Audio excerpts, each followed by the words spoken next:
Hello everyone, this video will be about servicing this tube receiver by Sansui. It's model 500EA. I believe in US it's model just 500 without any letters after. In Europe this is quite rare and it's quite old, and as you see it's in absolutely beautiful condition. This model is from my own collection and I had some problems with it. Because it's already I already serviced it fully and checked everything and now it's running fine. But before I had a big trouble with the power switch. Didn't connect, so I had many issues with noise when I power it on. I heard a big bump through the speakers and then some arcing and very unpleasant noise. So in this service, which you will be able to watch later, I took this out, cleaned this, add a protection, and basically rewired all the power section. Also, I had the trouble, and in the video you will know why. When I went from auxiliary input to tuner, there's huge bump in the speakers, and I will explain why it is happening. It's still happening, and it's for this model at this age it's normal. So when you watch, you can see my advice about this one. What else?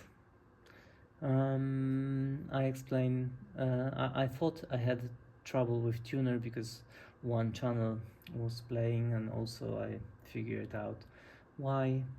This video will be very long and quite boring, so I will write chapters so you can skip if you are interested. And an important notice: this is by any means a tutorial on how to service vintage tube amps.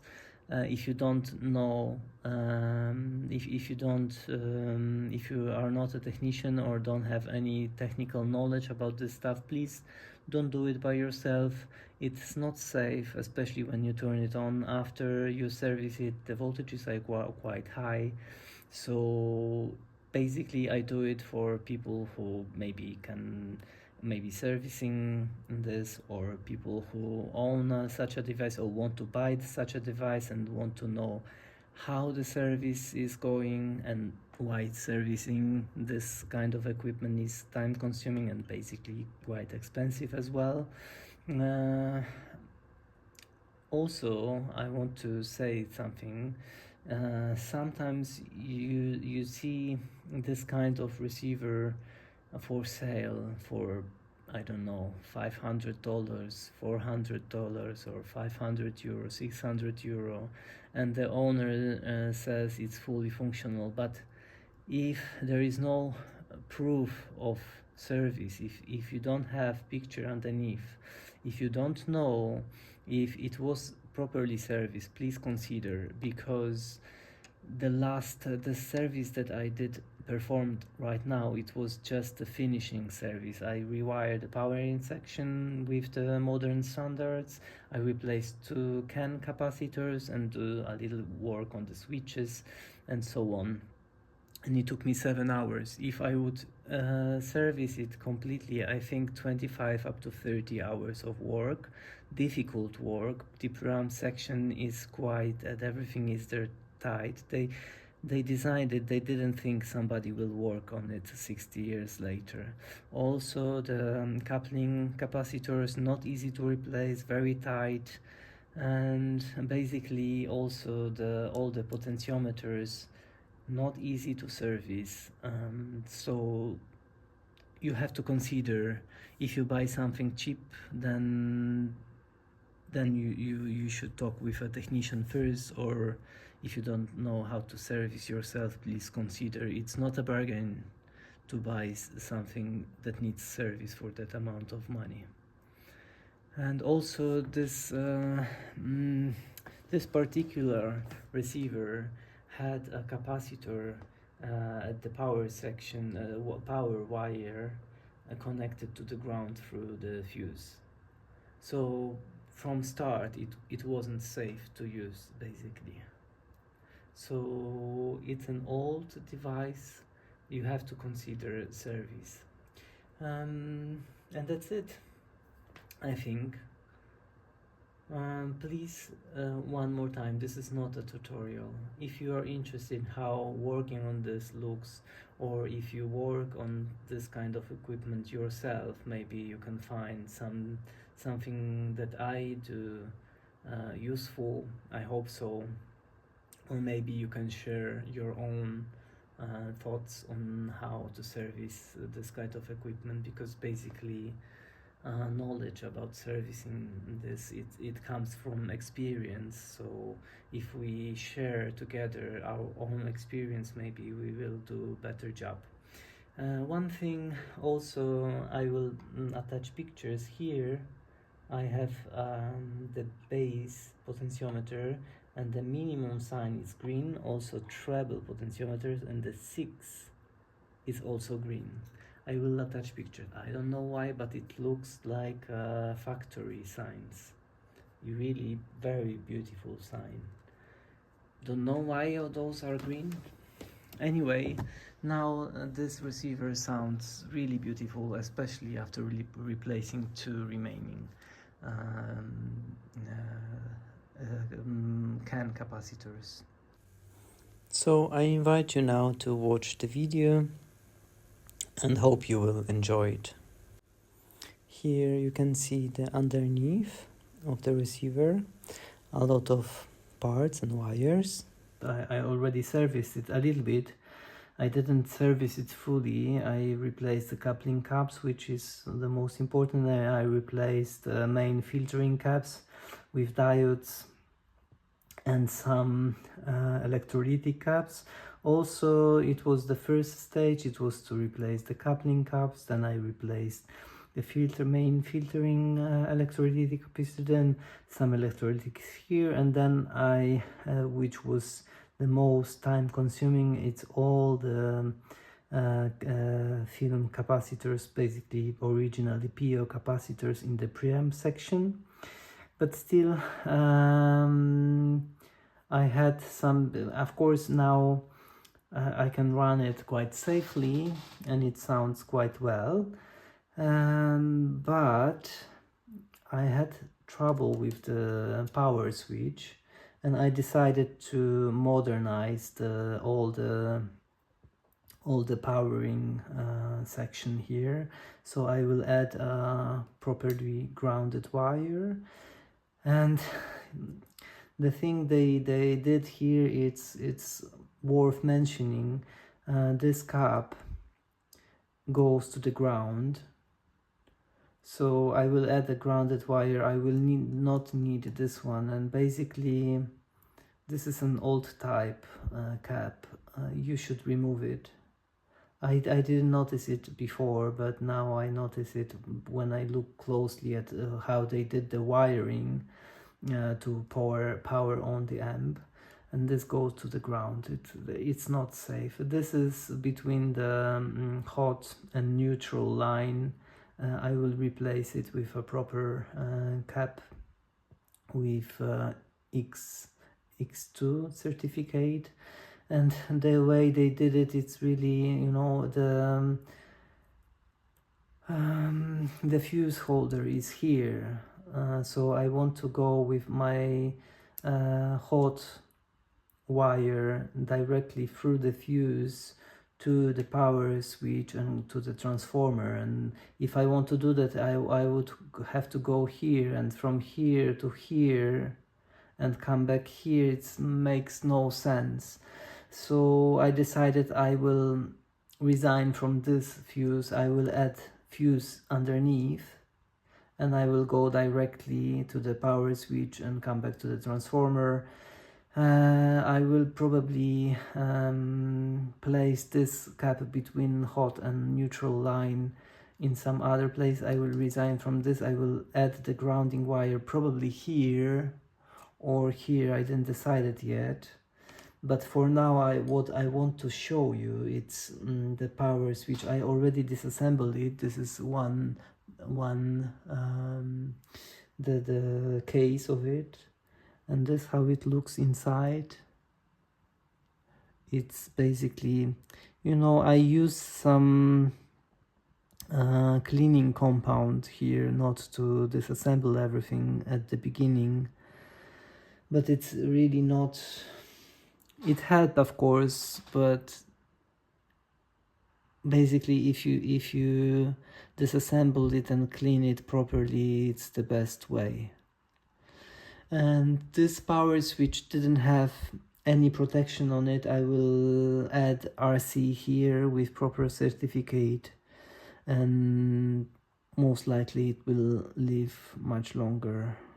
I can see, maybe I will do a trick, because this part wasn't used, right? This is quite strongly used. I can even feel that this is used, so I will move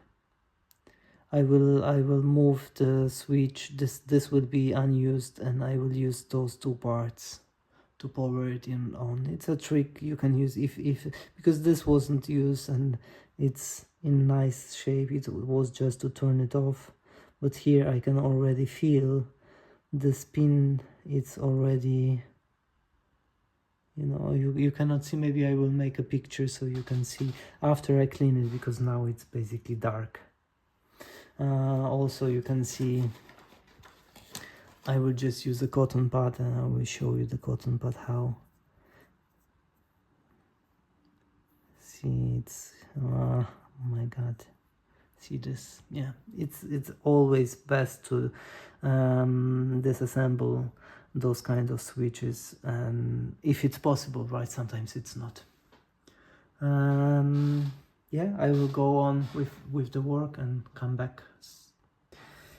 So I already cleaned the pins with some isopropyl alcohol, and now I will just finish using a fiber pen. I don't like it because it leaves a lot of little pieces of this fiber, but it really can finish cleaning the pins really nicely. And yeah, I will attach pictures how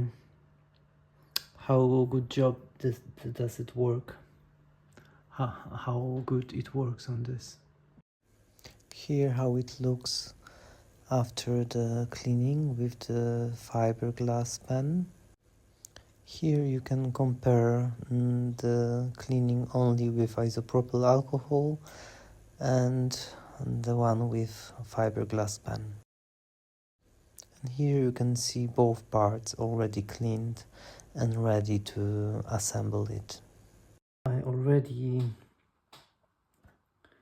assembled the power switch. I will use the pins that were unused before. I marked them because now I could make a mistake, because they are identical basically, so the middle one is connected all the time, but I left this unsoldered so that I know that this part was used, and this I have to connect in this way, otherwise I will mix the off and on switch. I have prepared new wire, and I decided to use fuse I prepared a capacitor here. I will use the fuse here. I will mount it on the bottom of the power transformer. I have a nice mounting thing I will show you later, and I will connect the hot line here. It will go through the fuse. I will use those connectors at the bottom here, because they are more away from the chassis. It wasn't connected like that before, but it's better way to do. So I will use those connector, go to the switch. Also on the switch I will connect the RC. So and this will stay unused.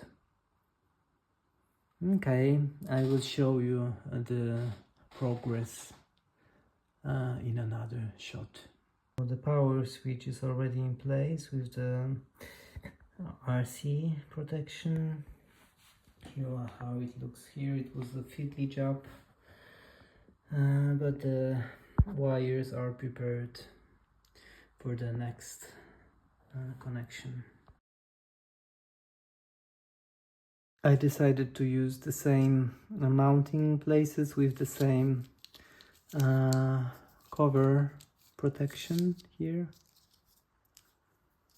for the wire. Should fit. Very nice. First will be here, and the second one here.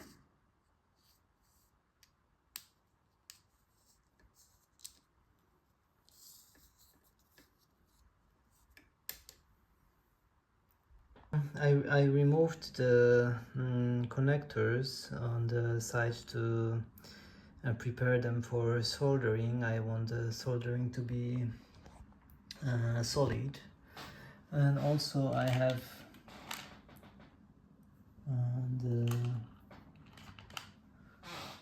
I prepared, this has tape underneath, so it will stick here, and here I will attach the fuse.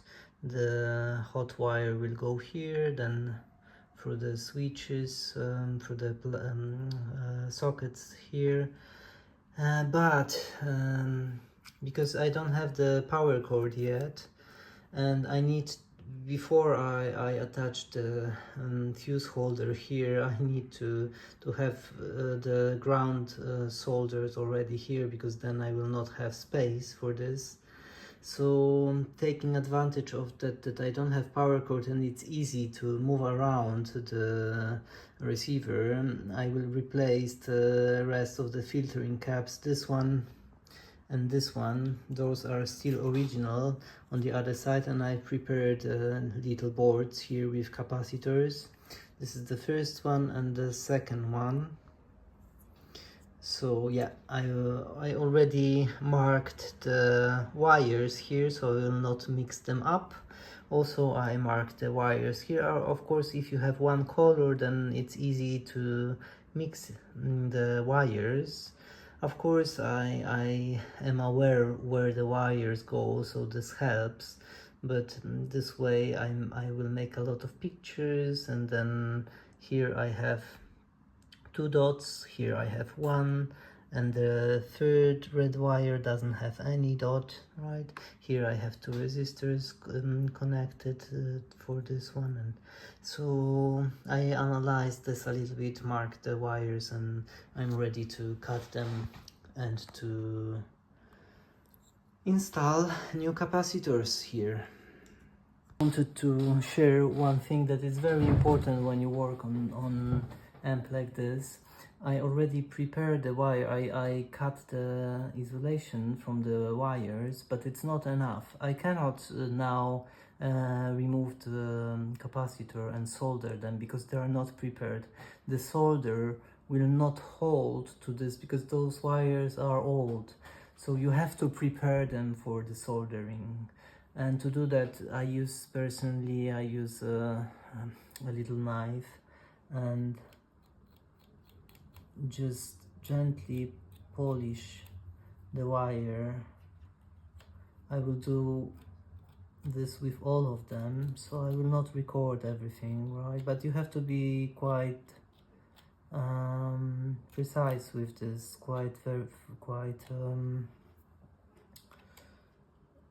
yeah, so that, and then I will solder, I will tin those ends, and then they will be prepared for the soldering. All the wires are already cleaned, and now I will attach just a little bit of solder on them, so they will be ready for the soldering. And I observe if they take the solder. I did a very nice job with the cleaning here. It beautifully took the solder. This one as well, but not as good as before. Maybe I was just a little bit impatient here, I don't know. Now it took.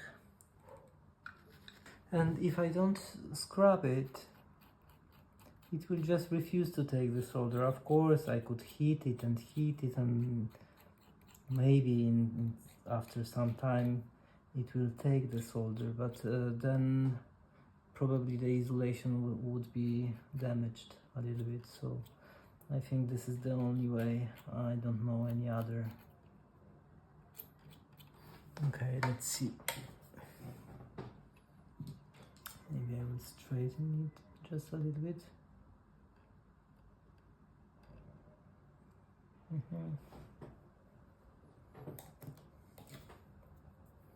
Here. Okay.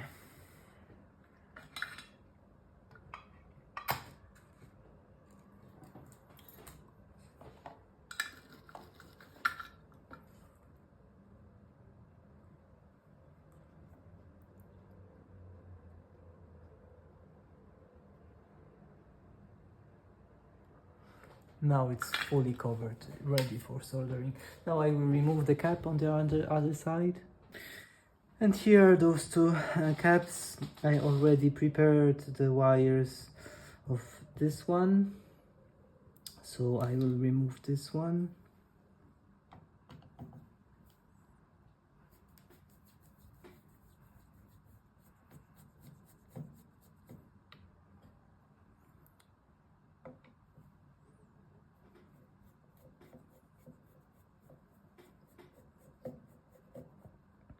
Okay. And something you don't see very often in Sansui equipment, you don't see the washers here. This is quite old. Maybe they cared a little bit more. This receiver is absolutely in beautiful condition. I bought it as fully working, but of course it wasn't fully working, but you know, I always consider it. I think I don't care how I will connect this, and I wonder if it will fit or not. I think it will. The washer is nice touch, but then it's a bit trouble with putting it here. Yeah. This how I will proceed with this, like that. Okay, gently. Okay. Don't go away. Oh, thank you. It will not fit, I think. I think it will not. Let me check. Unfortunately, I will not force this. Sometimes it happens.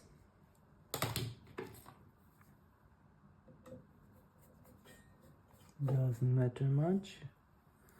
I will adjust. Where's the screw?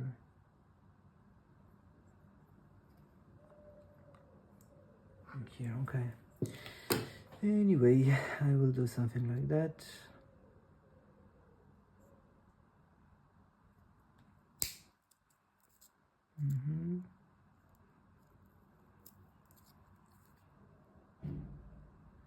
And here. Okay, this should do the trick, and I will be able to screw this.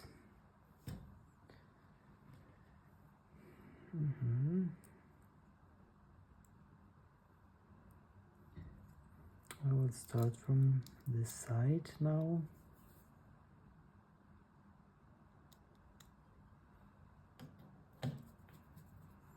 Okay. Nice.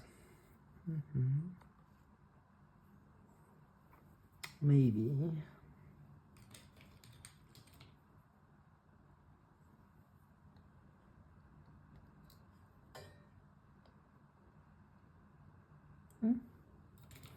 Let's see if this works. This should be magnetic. Why didn't stick? Okay, wait a half an hour, I will find a screw. Here it is. Here. This is a non-magnetic screw, it should be sticking here. Huh? I don't know, really? Non-magnetic screw? Anyway, let's try to do this.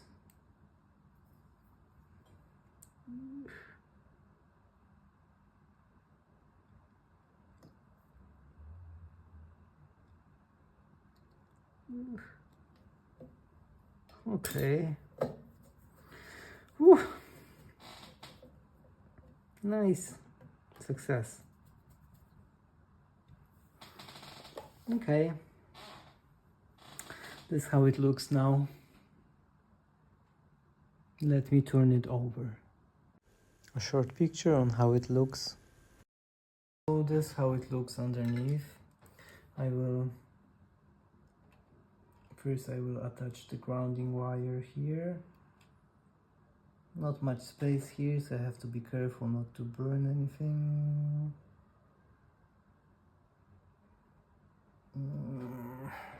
Have to make a little bit of space. I don't know how, maybe like this. Okay.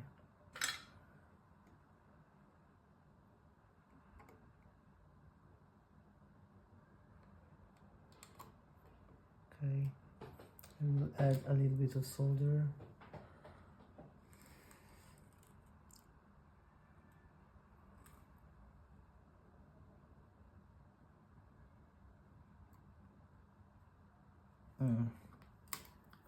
Don't go away.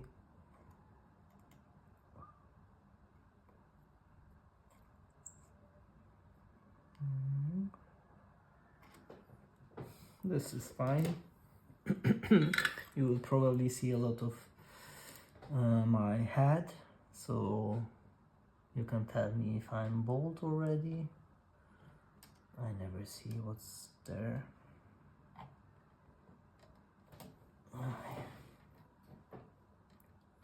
Okay, the green one.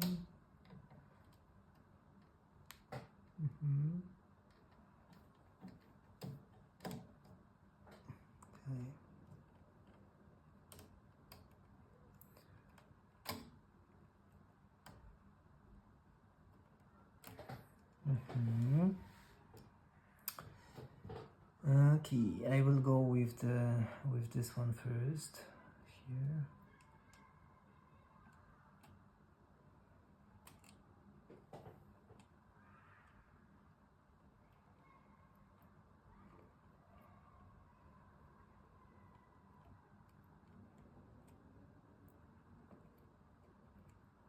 Okay. Want to move still.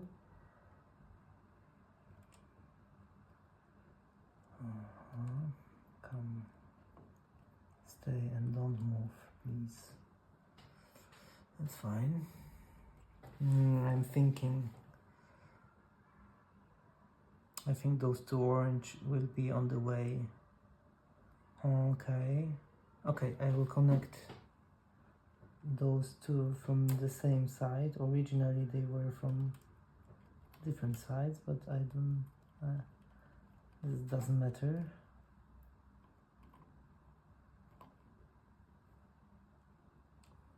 Okay, and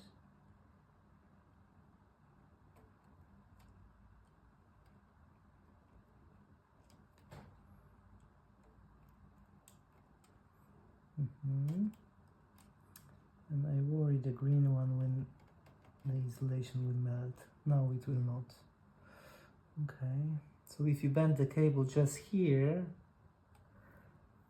here the insulation can melt. It's not nice after. Okay, now this is ready for soldering. Let me try.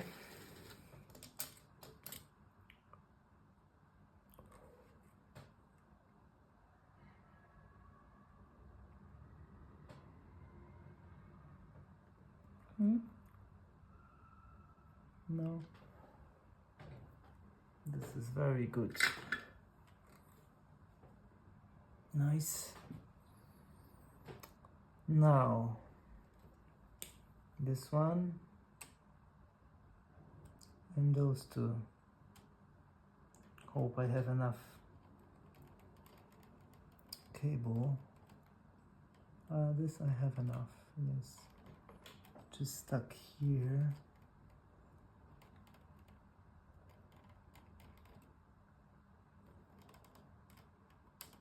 More than enough.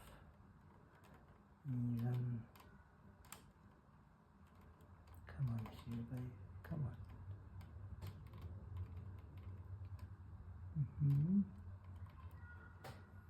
Okay.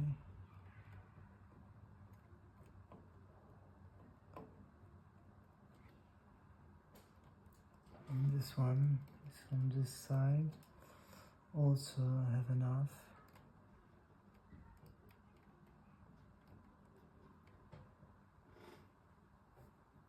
Okay. The thing is, I want the bare wire to not to be the isolation not to be too close to the soldering lug, because then the soldering quality is worse. So I need space, a little bit space from both sides.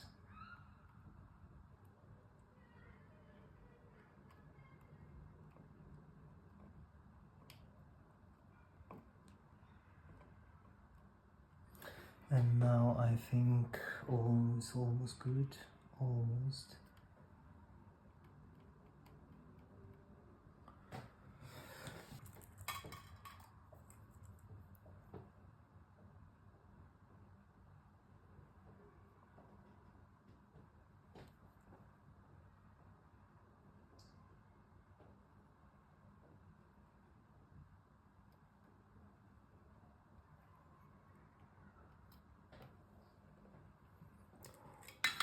Let me check.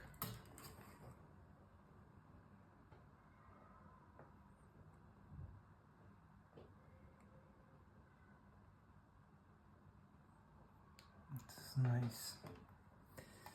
And the last one is white, and now I already see how much wire I will need, but it doesn't matter. I will just put it here and on the other. Why? Why? I didn't touch this one. Why is it? Oh. Okay. Maybe I soldered the lug before. I don't know why. I didn't notice, unfortunately, and now I have more work. Usual stuff.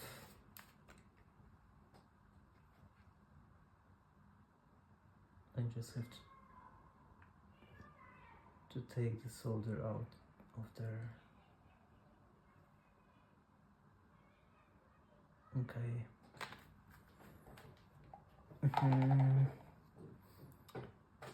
Question is, do I have space for this or not?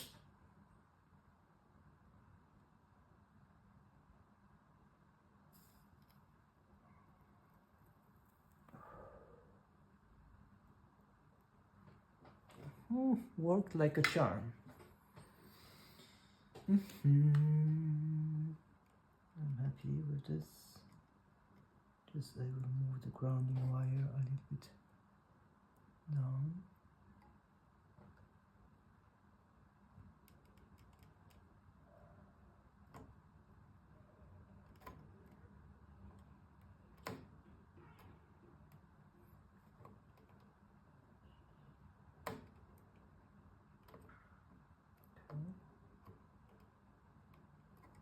And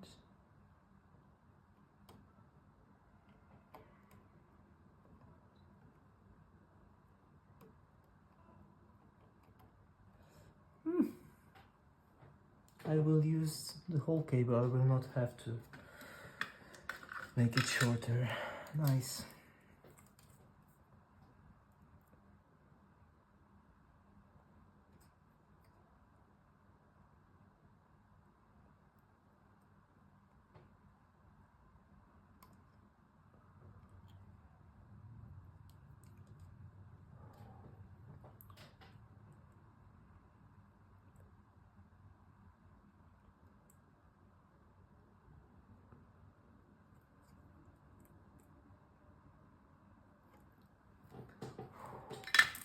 Let me check.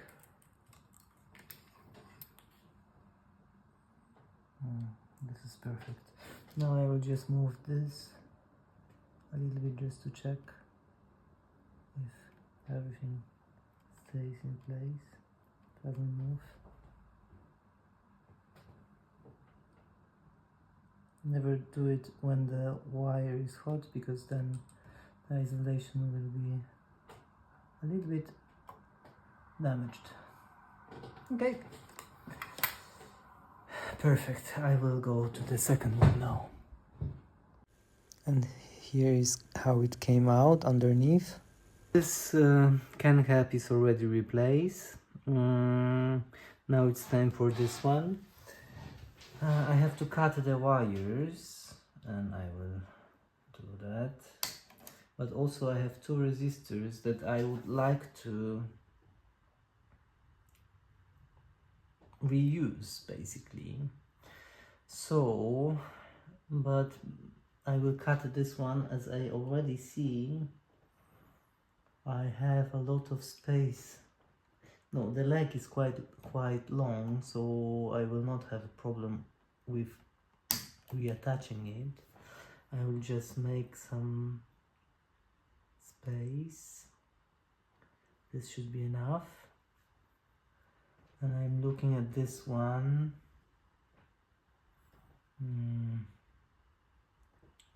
This leg is quite long, but this one is quite short, and I don't know. Okay, I will cut this wire. I will cut this one here. And here too.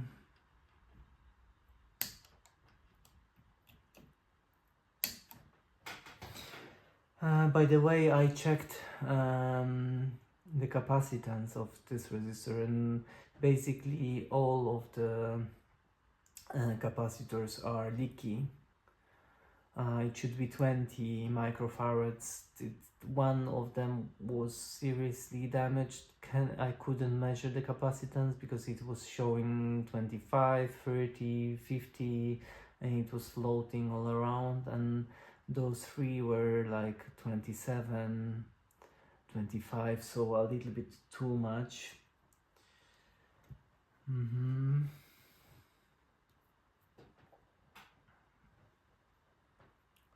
Okay, one more.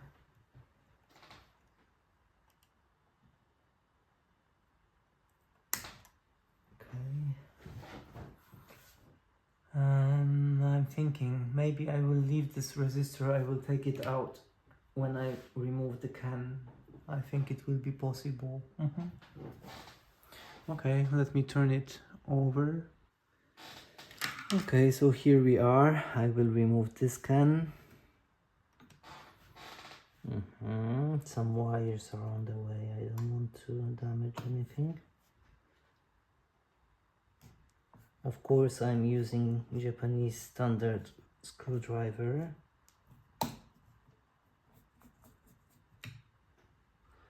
Okay, that's not good. I managed to... the screw just broke. I don't know why.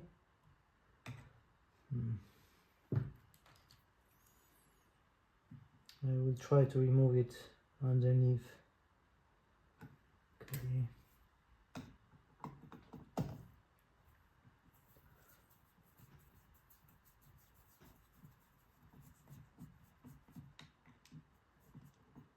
Okay. But I will be able to remove the cap, but I will not be able to screw the board, because see what happened. Sometimes this happens, unfortunately. Shit happens. Why?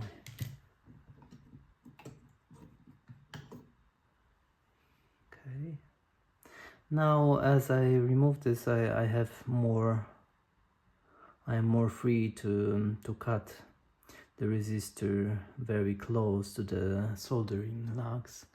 Otherwise, I will not have enough wire to mount it. I will not try to desolder it because it's very tightly wrapped around. So, and if I don't have if I cut it and will struggle with attaching it to the board, then of course I would just replace this, not a problem. This is a half watt resistor. It's quite big, but it's half watt. And yeah, basically this size now would be like free.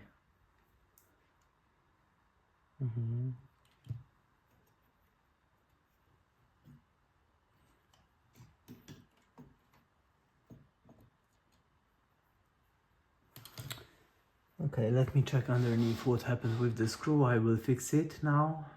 And I already see, I didn't notice, here's soldering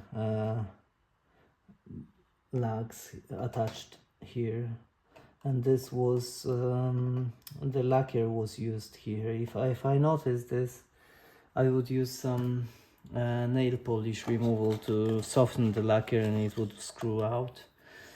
So yeah, my mistake, but it's not the end of the world. I will just use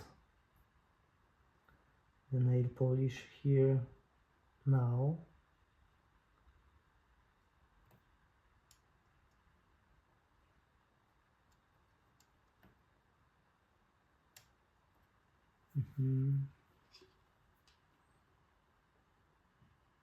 And I will remove the remains of the screw.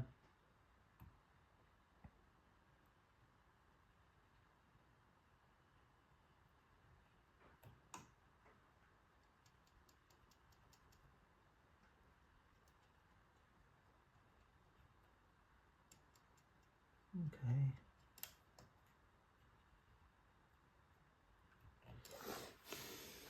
Should be soft now.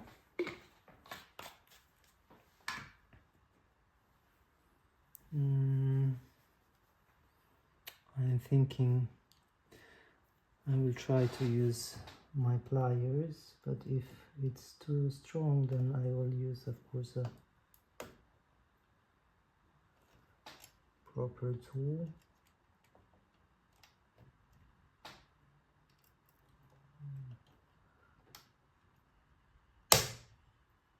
Okay. But it goes easily, and I think it goes together with the screw. Okay. Yeah.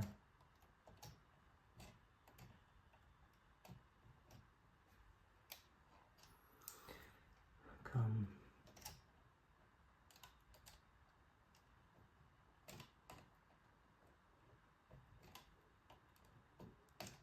Yeah. Okay, here how it looks. Fortunately enough, I don't have to use any Dremel here. This was very hard, even if I put the nail polish remover, it didn't move. It's good basically for me at this situation, but okay, I will just try to save and the nut. I managed to unscrew the remainings, and now I just need to find this screw. I'm sure, let me check if this was longer or not.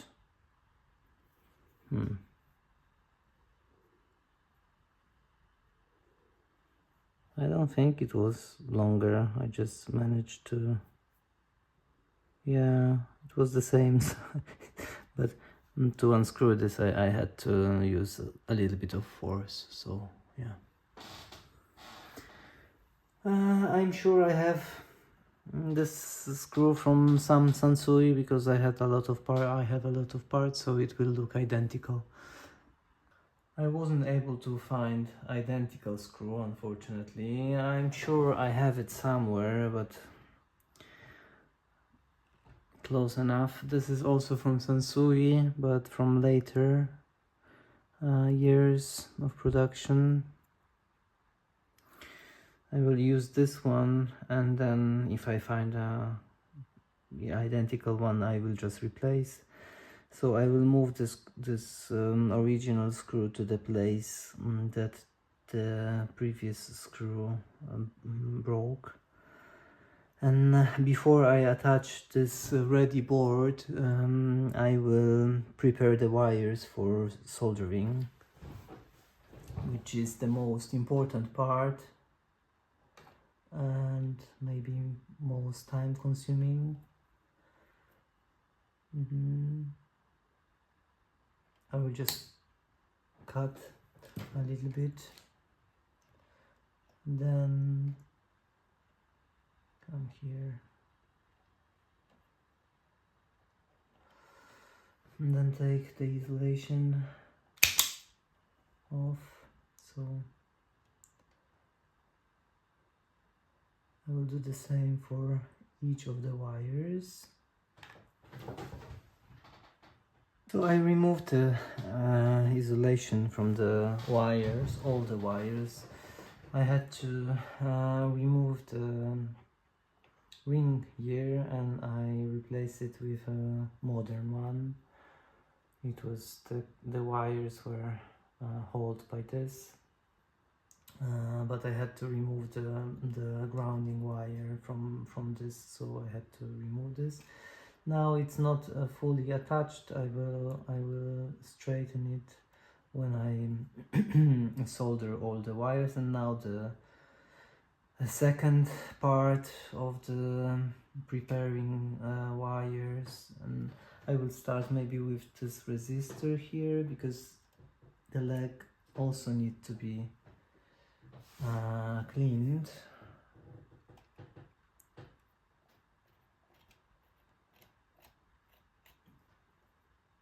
And then I will attach some solder. This will take some time, so I will do it off camera. Okay, I managed to scrap all the endings of the wires. Now I will add some solder to it. This is basically not optional. This is something that you have to do if you want the connections to be solid. And really, this is something really people skip this part, but and then you can think it's soldered, but sometimes it really isn't.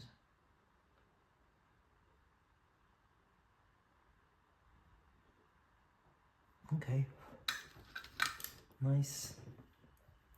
And I'm happy with the grounding wires, because Sansui was generous with them, and If for example I don't have enough grounding wire, then I really have a problem, because the grounding place, it's here, and it requires, and the second one is here underneath, and it requires a very strong soldering iron, and usually I use my soldering gun for this purpose, and basically no way I could put my soldering gun there, so I would have a little bit of problem, to be honest. So I before I reattached everything, I double check if I have enough grounding wires. Also I have to be aware where those wires go, and if I have enough, because if I don't have enough, then I have to consider if I will be able to replace the wire.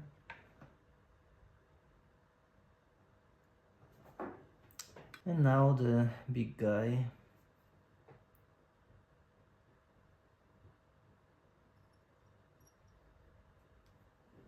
Okay, all the wires are ready, I think. Yes, all of them are ready for soldering. Now I need to attach this board and the grounding. I think this pin will be for the ground, this one.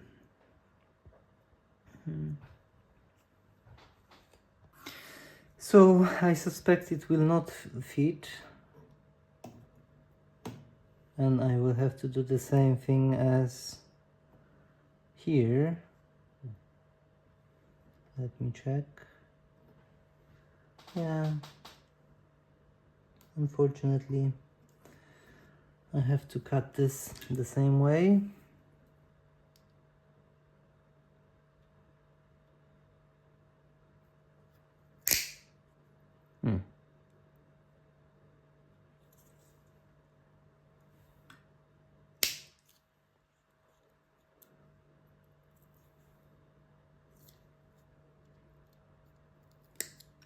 Okay.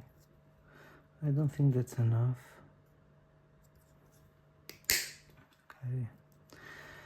Now it will be enough.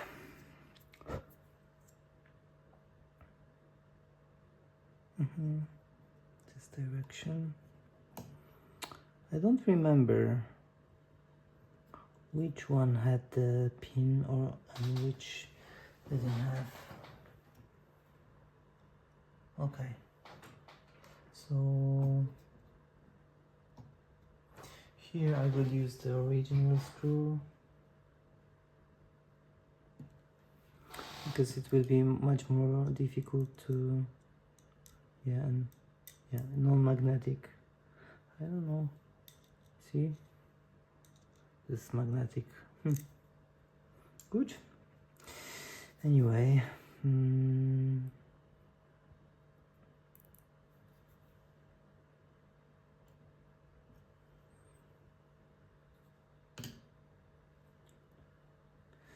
I will start with the magnetic one. It will be easier.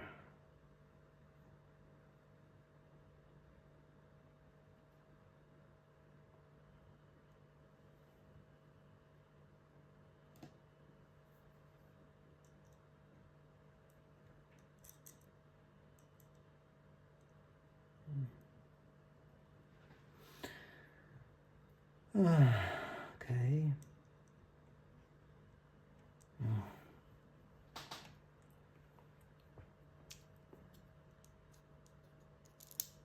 This will make things easier.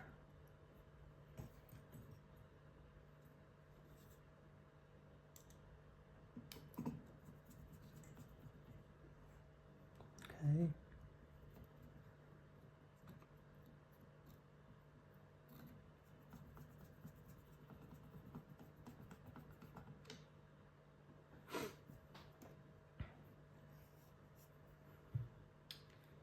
Let me try using my pliers. Mm.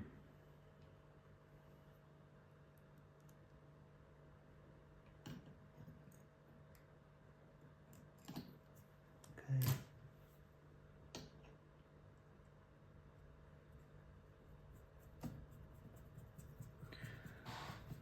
Okay, I will go all the way down.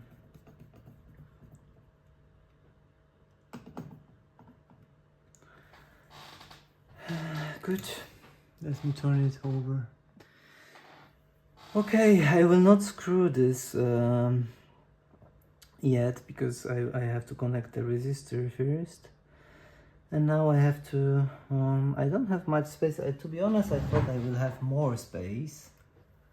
Especially those wires here are on the way, and then I was thinking to attach the original resistor a little bit differently, and it's a good idea, I think.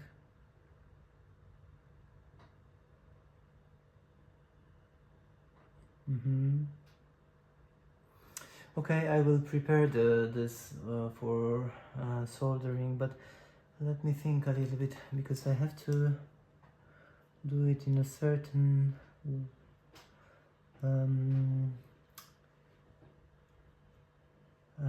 in a certain order, so I will not burn any cables, wires. Okay, let me attach the grounding wires first.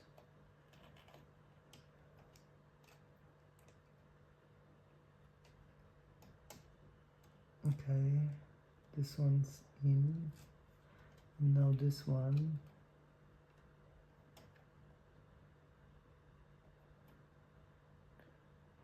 Maybe I will go from the same direction as the one before, so it will be more safe.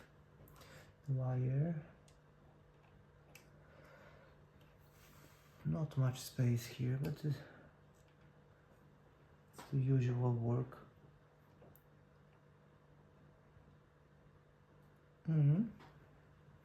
Let me check. A little bit too deep. Now it's good. Yeah, I will solder the grounding wires first.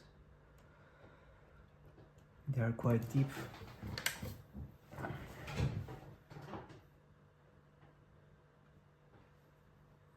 Then I have the brown, this one, and this goes through the resistor, and this I will try to attach here.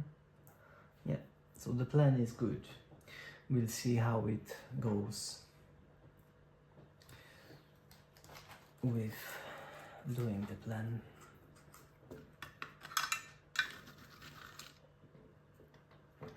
Okay.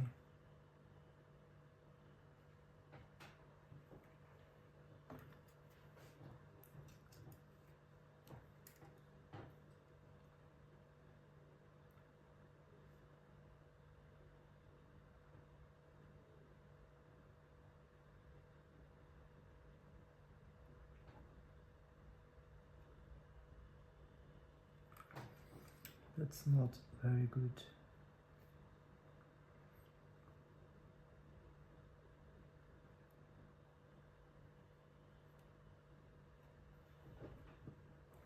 Now it's much better. Check.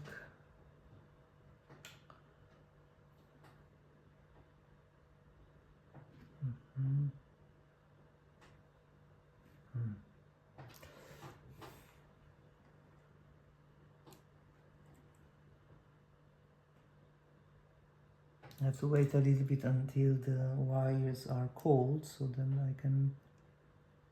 Not yet.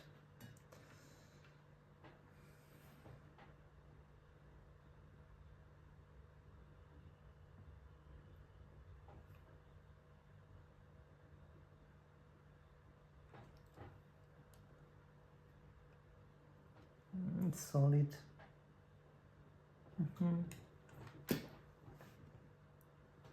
Okay. Now maybe, yeah, now the easy part, which is this one.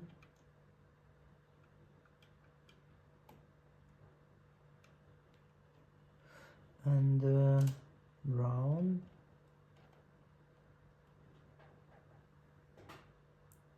Don't remember, to be honest, how did it go through. Maybe underneath.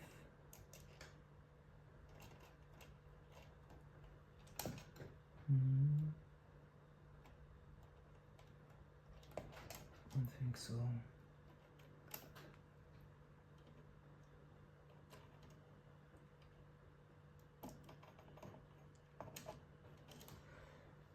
Let me check where.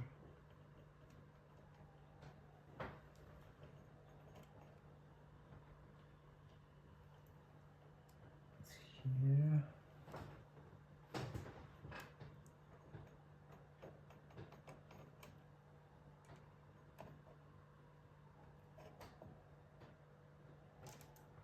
Come. Okay.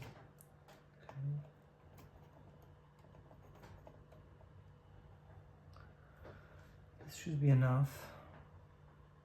And it's not on the way. Okay.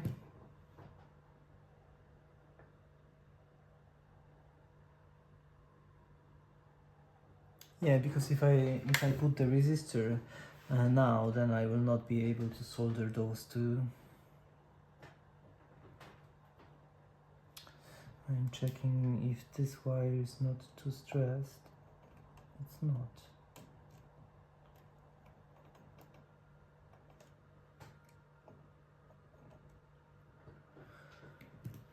This is enough.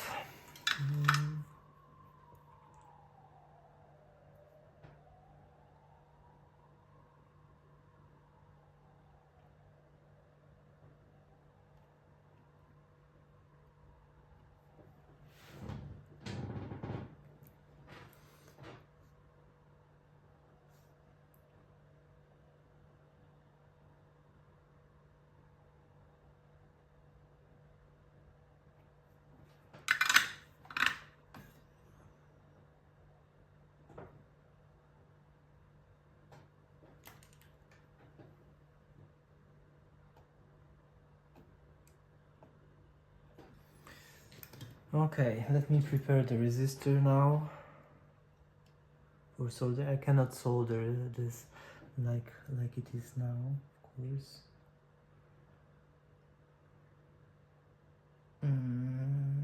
I will have,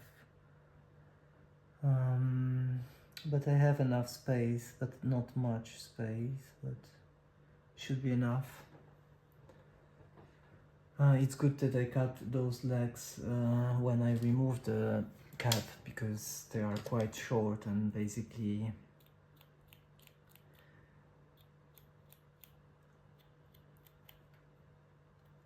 if I cut it a little bit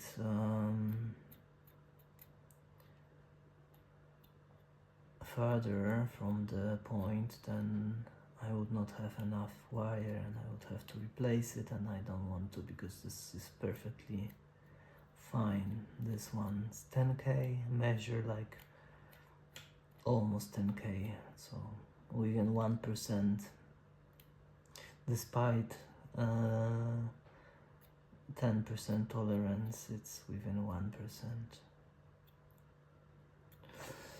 Okay. Okay. Now I have to straighten the legs a little bit and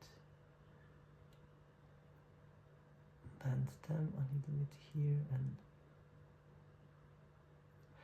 here. Let me check.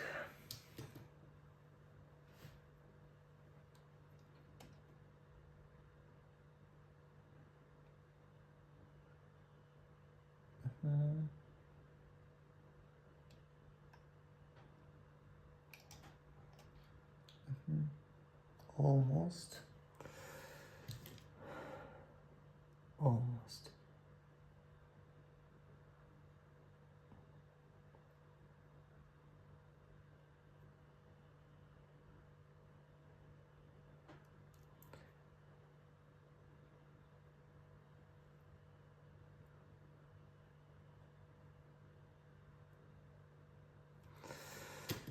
check now.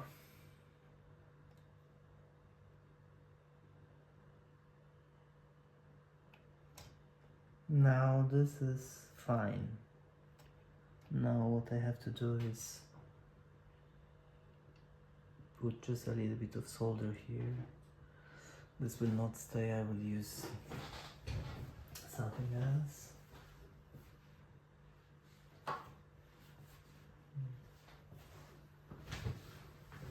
Okay. This will work better. I am using something like this to hold the resistor. You don't see this, right? I will move this machine a little bit here. I will do this in the corner.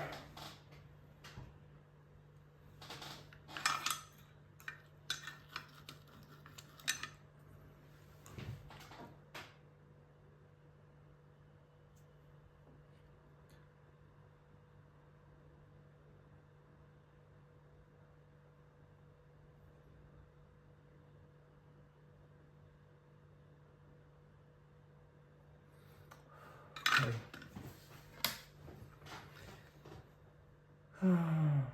This will be a little bit tricky. It's still hot, so I'll just release it, not touch without touching it. Okay, I will not bore you with this any longer. Let me check, or maybe I will. Let me check this. If I have enough. I think I will. Okay, I will put the wires in place now.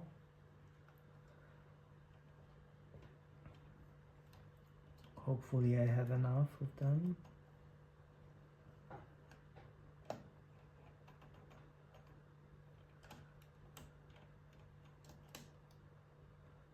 Okay.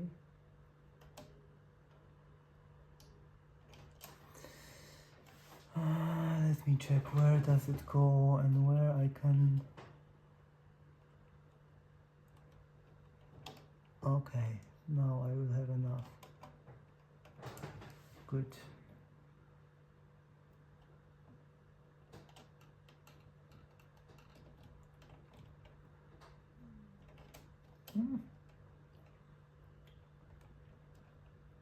Stay here, please.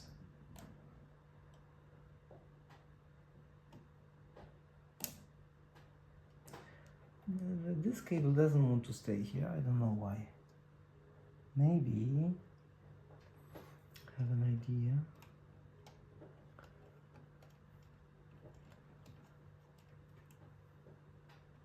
I will go like this here. This is a better idea, definitely. Okay.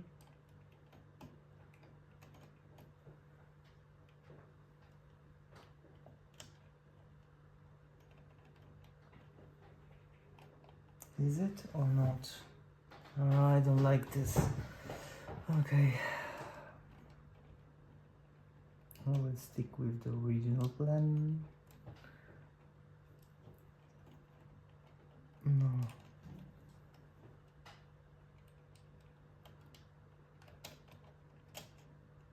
Go here. Okay. I will try to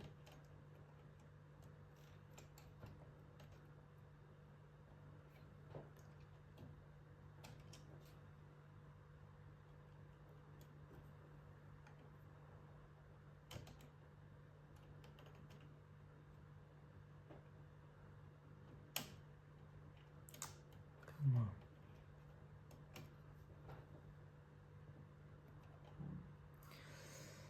Okay. This one in place. Now this one. This I have more than enough.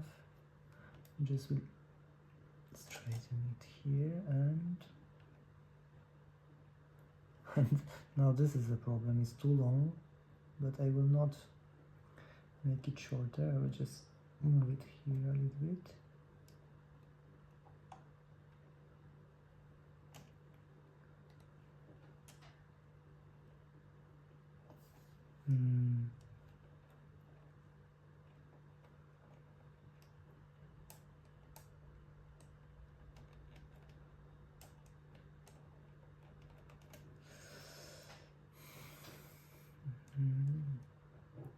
Still not very good.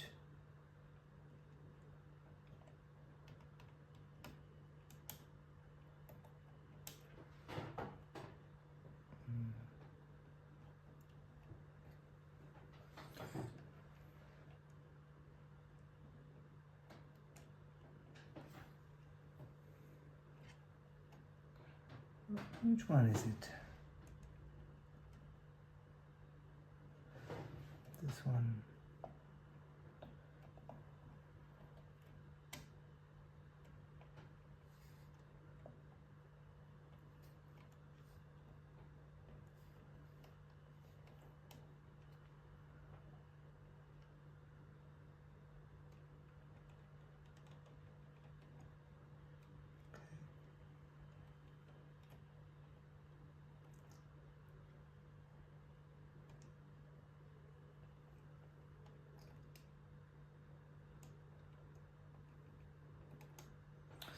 It doesn't want to go away from the soldering lug. It cannot touch, the isolation cannot touch the soldering lug, otherwise the soldering will not be very solid. Okay, now it's good. It really takes a little bit of patience. Now attach the resistor and keep the wires in the same place as it was before, and I cannot do it because I left too much solder on the resistor.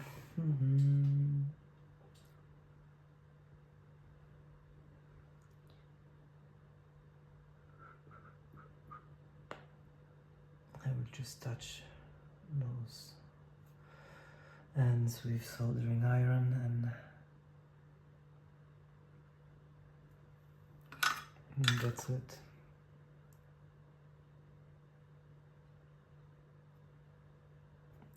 Doesn't want to go off. Just like the solder too much. Okay, no?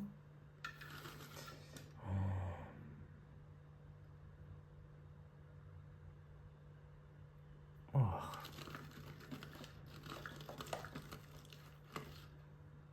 I have too much solder on my iron.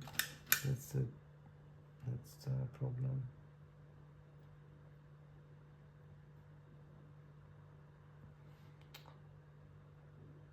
Okay.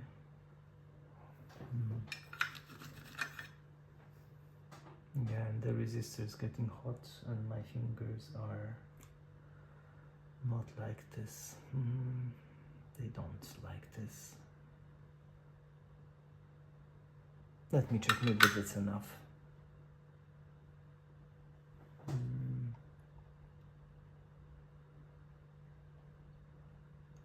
And it is enough, and I'm happy. Okay, now this is a little bit tricky.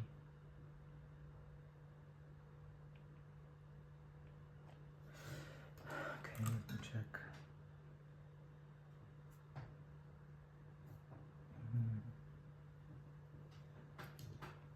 The red wire moved a little bit.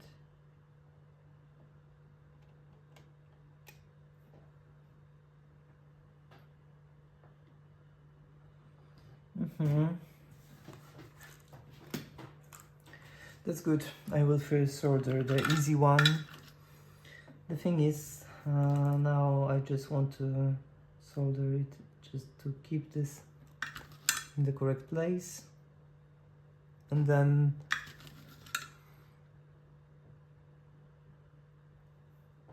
I can solder it more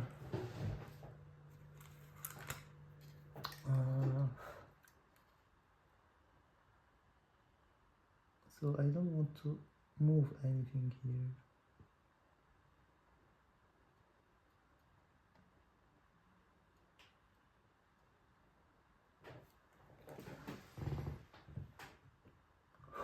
Okay, I think my plan worked for the resistor and for this as well. And now I can solder this red wire moved. Okay.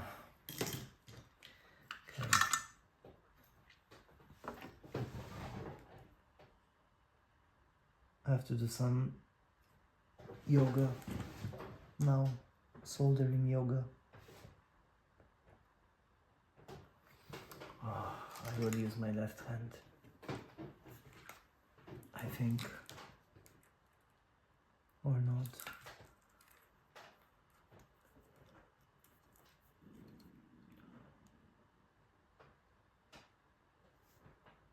Okay.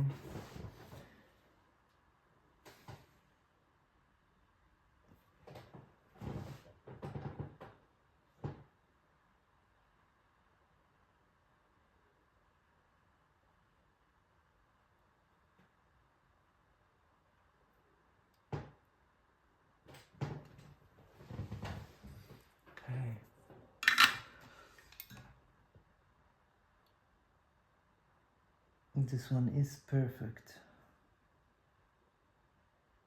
And now I will come back to this previous one because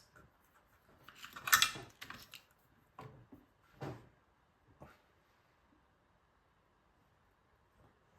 need to correct this just a little bit. And that's it. Perfect.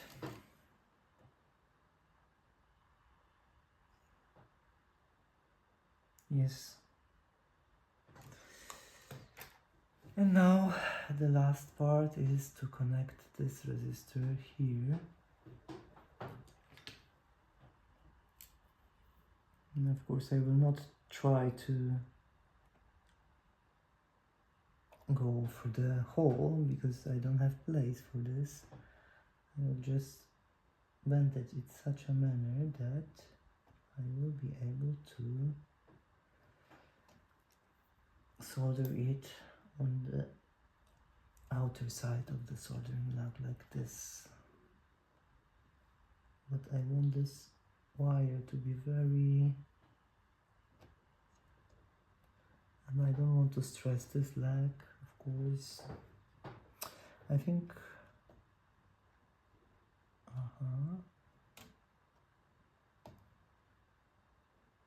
I think now it would be the time to mount this, and I think the screw is too short,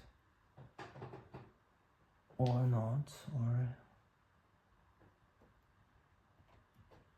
I think it's too short.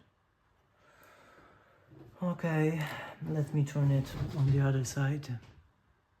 Yeah, so I have to replace this screw with a longer one, and I have found a longer one. And this one is non-magnetic, the original. But the longer one, it's very similar to the original one, so I will just move the original here, and the longer one I will leave here. I will not try to replace this one anymore. Yeah, not much place.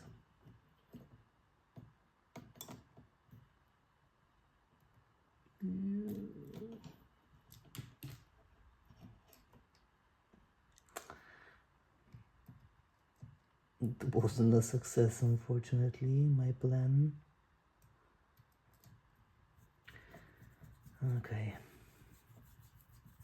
Here I will definitely have more place to secure the soldering lug with the nut and a washer, and this I will replace with the original. Okay. And let me turn it on the another side. I have a technician gym and technician yoga, soldering yoga. This is how it looks after the job. Yes, so I don't want the soldering lug now to move, so I will just secure this with a nut here. First the washer, of course the red wire is on the way.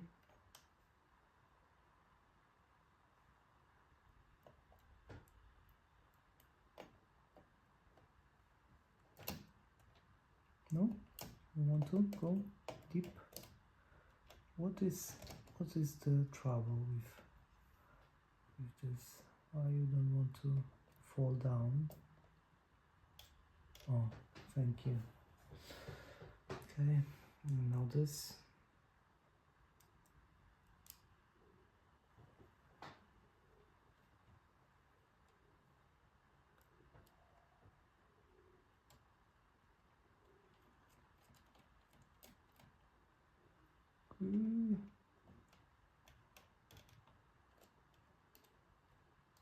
No, you don't want to.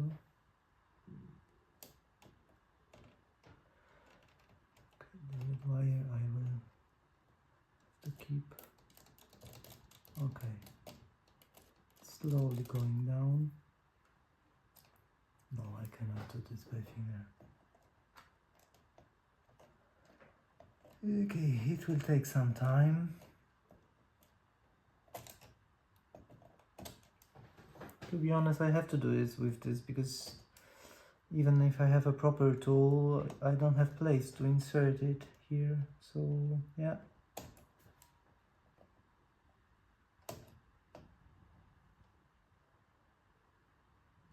You know what? I will not go further with this because I think this nut is damaged. And I don't want to damage this screw.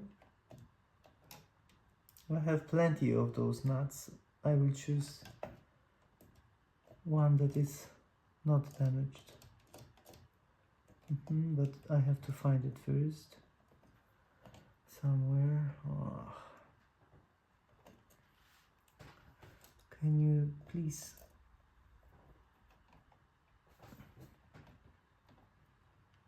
just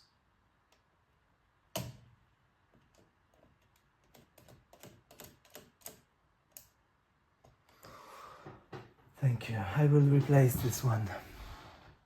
I found a replacement and I'm very happy because it goes down very easily. Don't have to struggle so much. And now I can just make 2 or 3 turns and that's it. Something wrong was with this previous one. This is also a nut from Sansui. Looks a little bit different, but come on, nobody will see this here.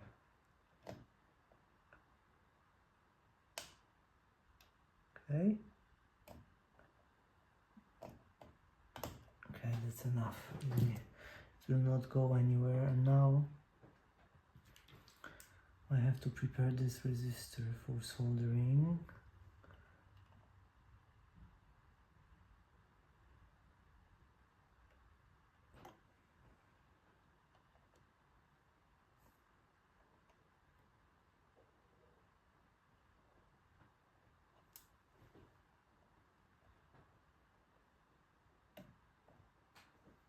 I think that's good. Let me check. Okay, I will just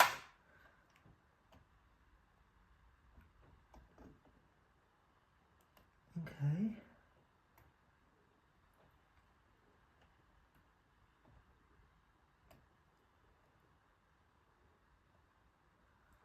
A little bit up here. Is it good?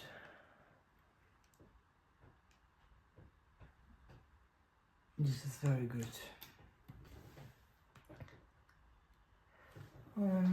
Yeah, this is how this works. Look, it's not very time consuming and sometimes not very easy,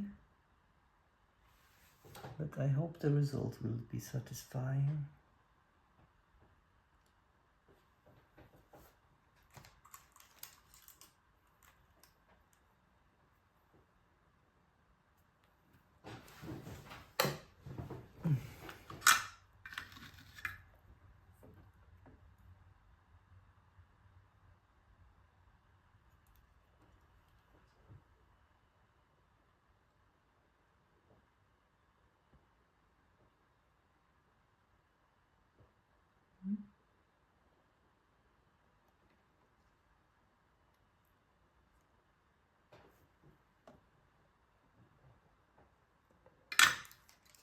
Check.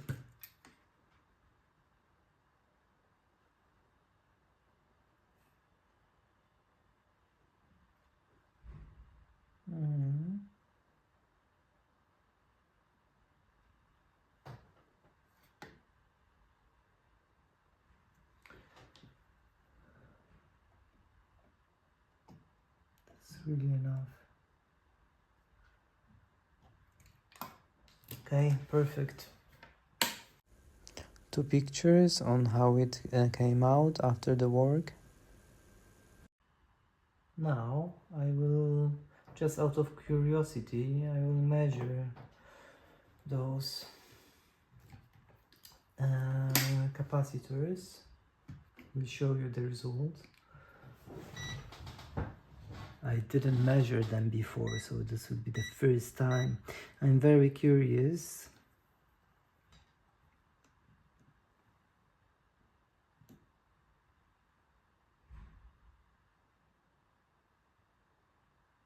Okay.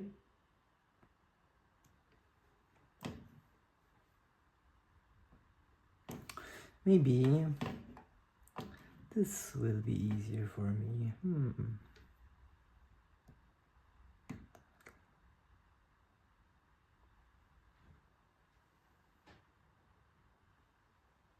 This one is definitely in better condition than the one here, because this one is more stressed. Usually the more far away you go from the main filtering cups, they are more relaxed. Is this bad or not? I don't think it's bad because it was working. It's not perfect, but definitely better than the previous one. Yeah. I think this usually have like 20% tolerance.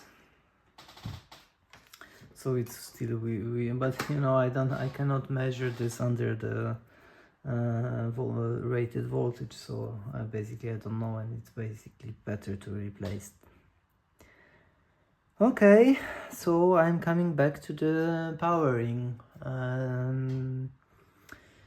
wires, and yeah, it will not be easy either, because to connect the new wires I need to desolder the speaker connections here, and I noticed someone already did that. I don't know why. This was completely in original condition, but I noticed somebody removed those wires before. Mystery. Maybe somebody wanted to make the connection, but I really don't know. Anyway, I will take 5 minutes break and then come back for this section. I'm back. I realized I didn't eat any breakfast, so I took a longer break. But I already cleaned the plugs, the soldering lugs on the additional plugs at the back, and they're ready for soldering, so I will attach them here now. Yes, this is the first, this is the second one. Okay, I will screw them in. Fortunately, then lost the screws.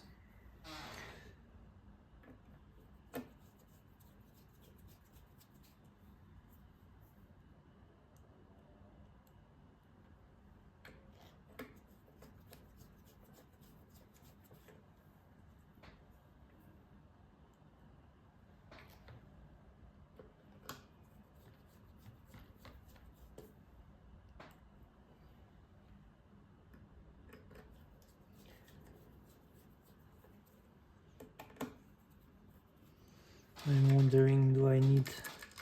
Okay, I will leave them with display for now.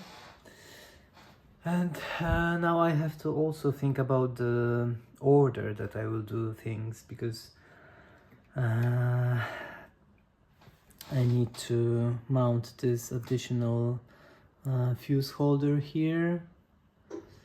But the first thing I will do is I have to attach the new wire and solder the grounding wire here. Then I will attach the fuse, connect this with the hot wire. Then attach the fuse, maybe... No. So first will be the grounding wire, second I will connect the wire to the power I had to switch cut a little bit of the video here, because there was and too then I much will on my attach the head. fuse.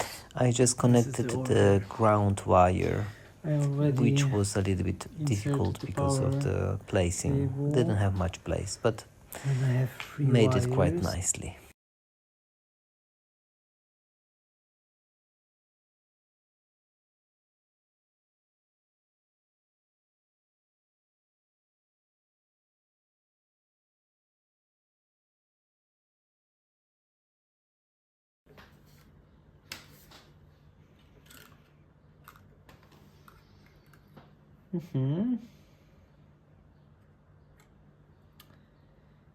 Okay, so now this wire, which will connect the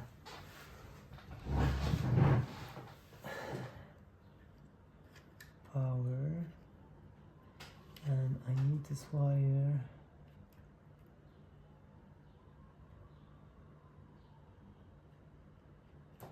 this long.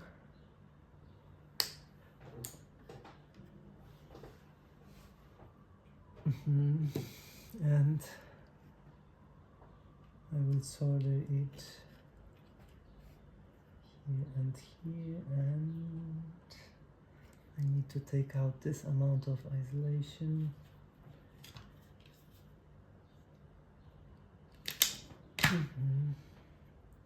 I will twist this when I remove it. Come, yes. Okay.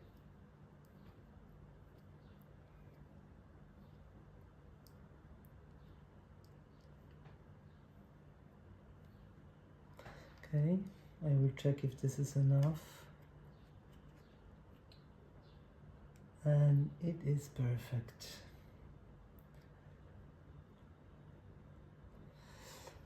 Okay.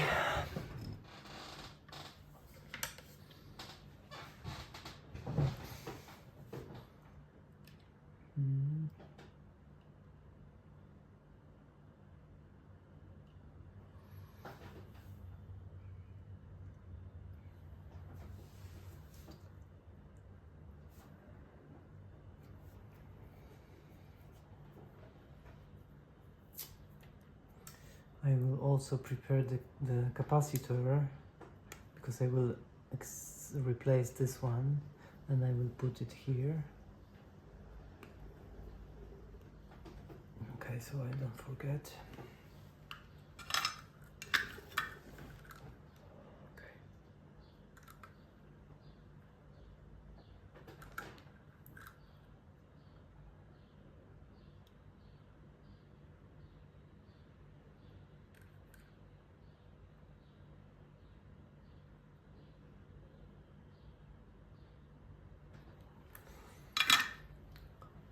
It's so nice to solder new wires. When you solder the old ones, it's always a struggle. Okay. And I will put a proper amount of solder here. I will be quite generous because, yeah, that should be enough for now. Maybe I will add it a little bit later, and now I have to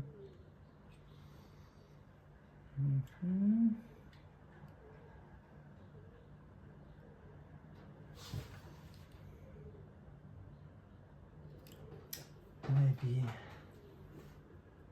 I will use this. Let me check. Is it better? It is better.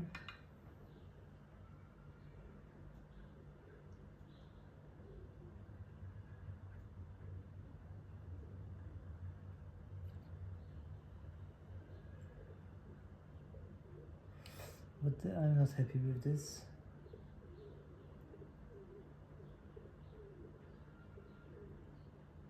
Now it's better.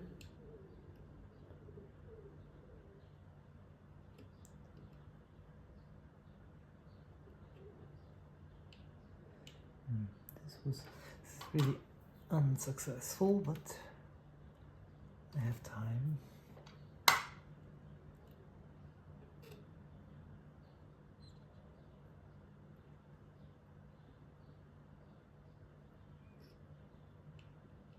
Still.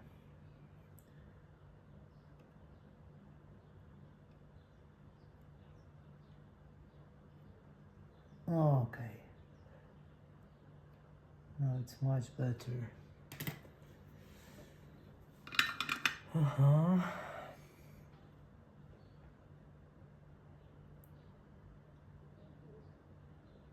This is soldered. Let me think.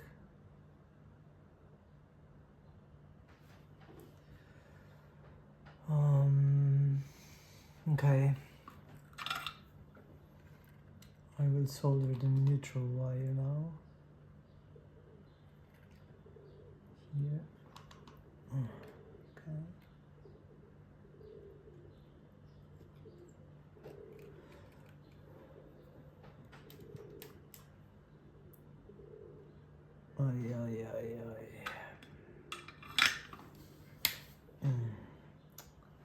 My mistake I made.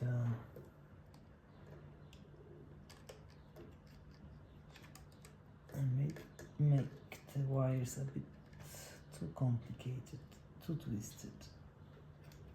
Come, please, here.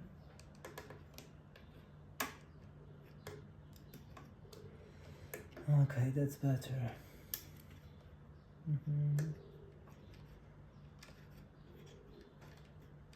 Okay, this is too long.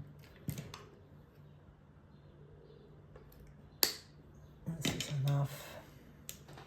We'll bend it a little bit more here. And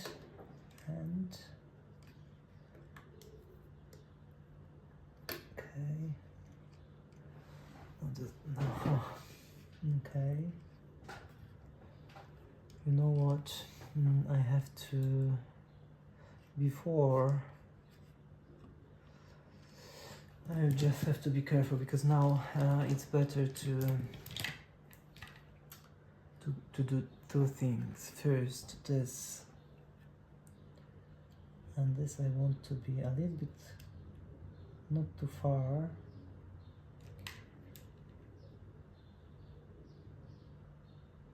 From here, I will go like this.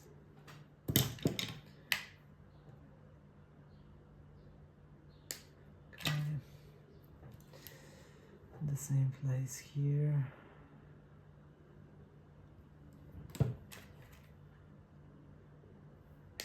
Okay.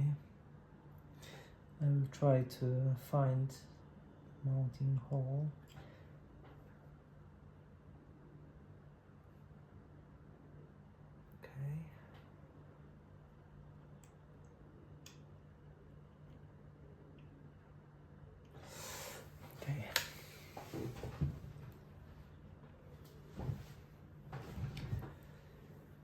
Mm-hmm.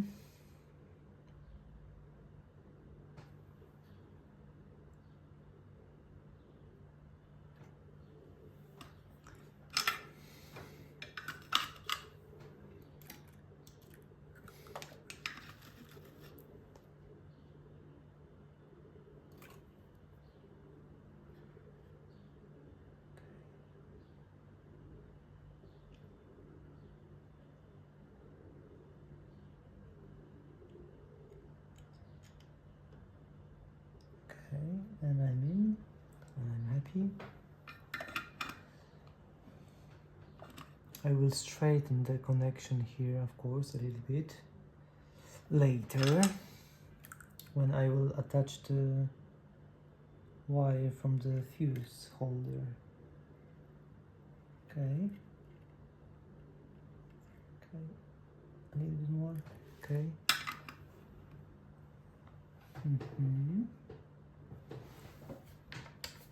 And now I have to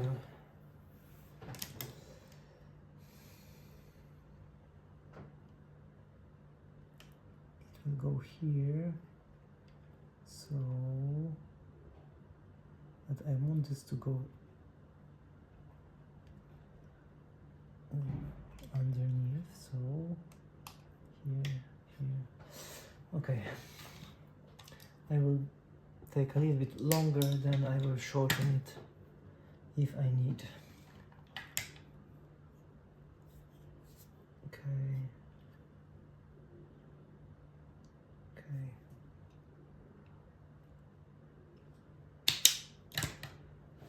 Okay.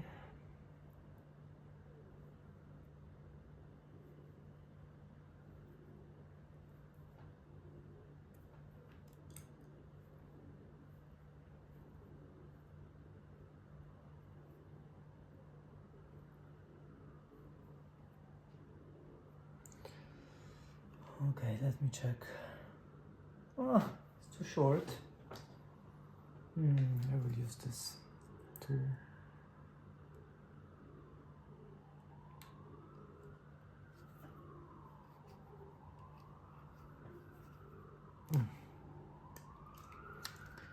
Not too sharp, to be honest.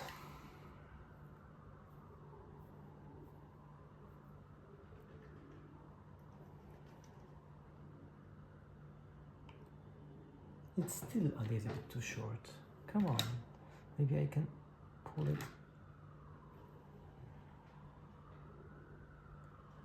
Oh, a little bit too short still. Okay, a little bit. Okay.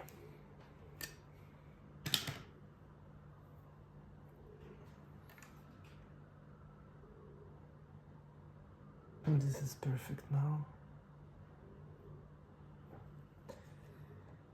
Let me think a little bit. If this was too short, they count. Yeah, it's. I have more than enough of this wire.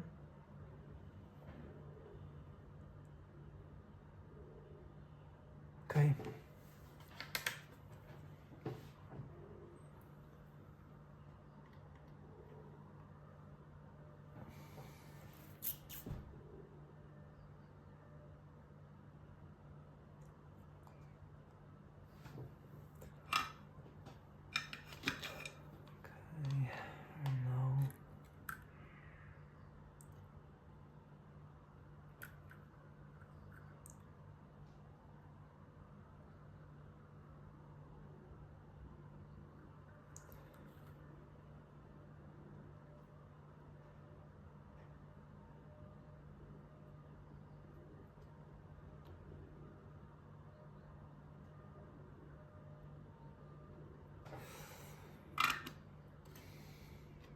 Hot, very hot, very hot.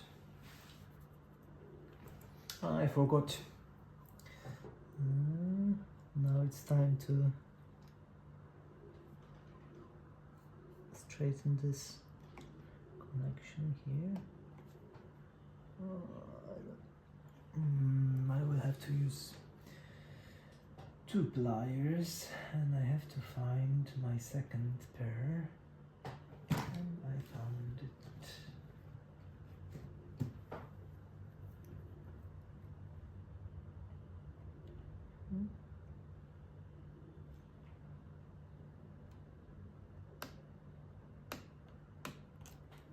this enough? This enough.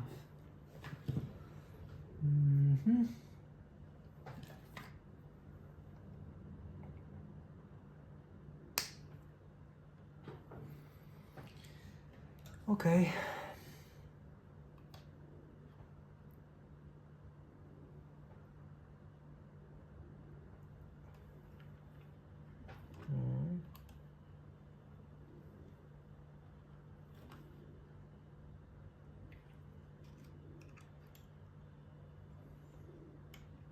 Okay.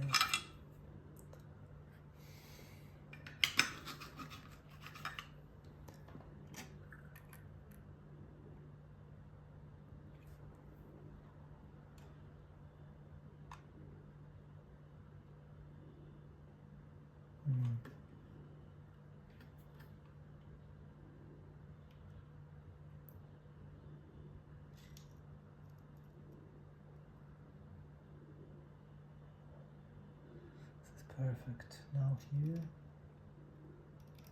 and also perfect. Okay, and now I have to attach the neutral wire.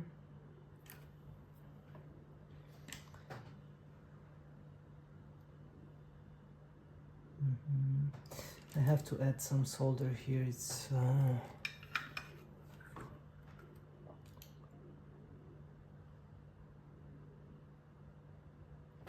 okay, this should be enough.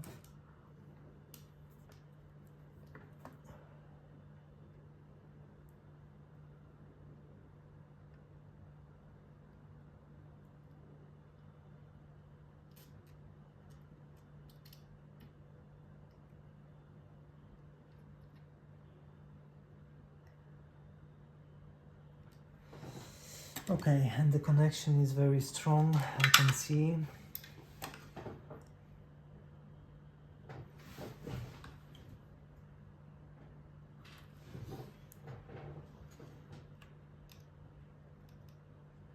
Yeah, it will not go anywhere. This is perfect, so I'm happy with this. And I'm ready to install this fuse holder. Before I try, I will clean this with isopropyl alcohol. Just need to take some paper and find the isopropyl alcohol here. Need a little bit more. Okay.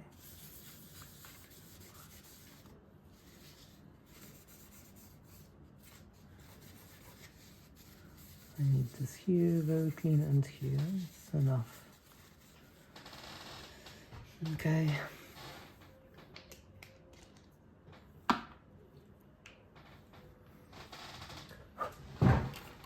Okay. I think like that. So we need to. Okay.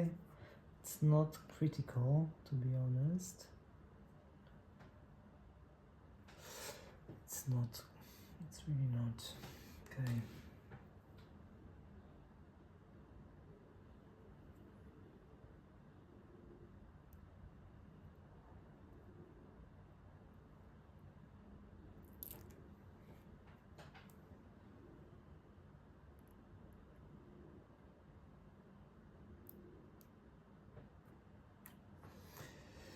Okay, tak.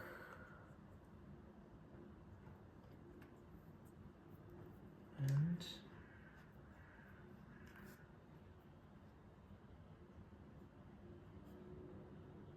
okay.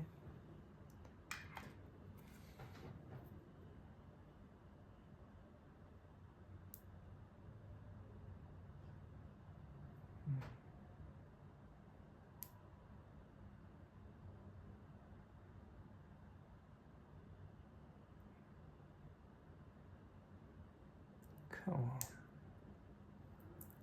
Okay. I just want this to be at the same line.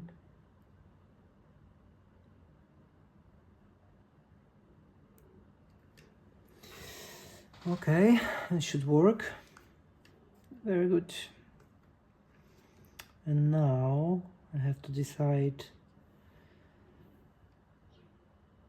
how much of this wire I have to,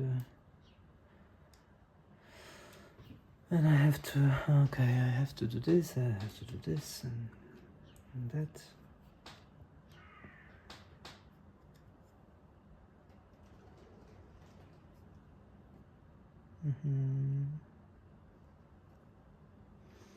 Maybe here. So I will.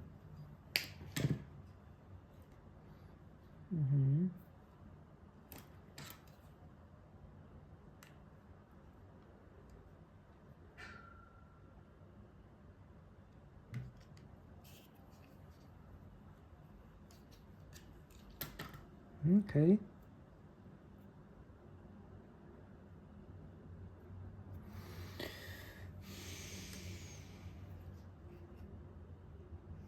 Same amount here.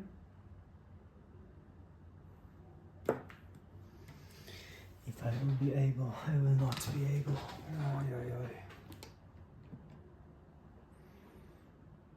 I was thinking to do it before, but to be honest, if I don't solder it and then try to pull the wire, then will have a mess. So yeah, I have to do it like that, very gently. So I cut it until I just feel the wires, and I'm gentle. I don't want to cut the wires. I've spent too much time already for this, so I will not rush.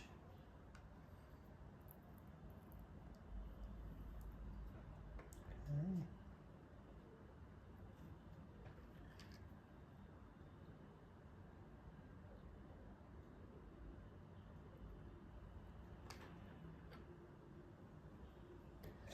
It should go, I think. No? Okay.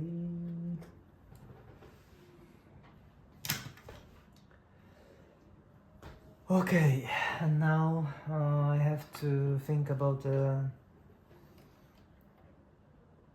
insulation. Of course I will do this, but not too tight. I will just make it,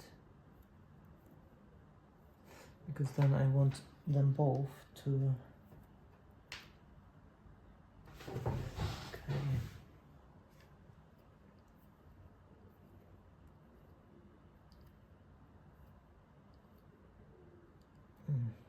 This really don't want to. Okay. Okay, now it's going. And the question is, do I have space?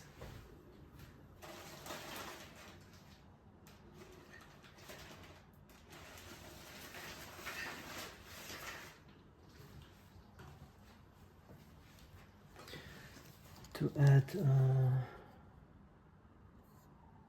okay, if I take them both, I think the red one will be proper.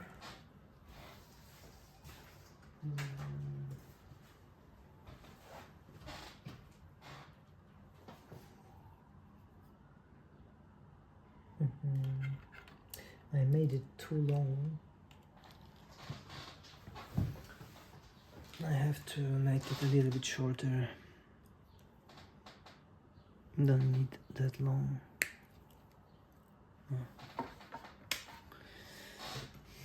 This as well.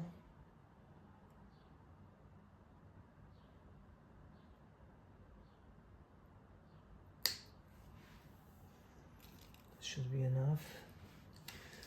And now I will put one isolation here.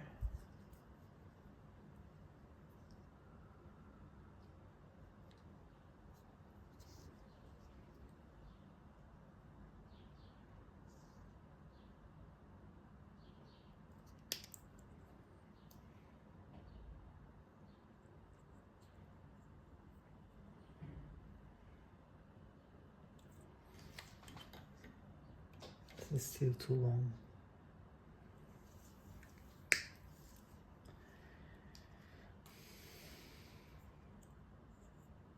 No. One will be here.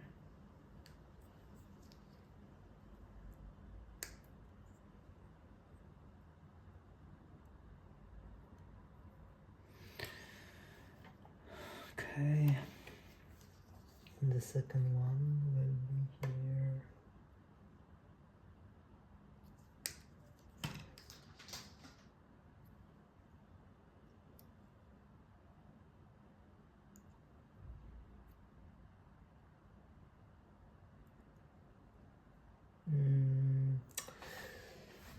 I will need something wider.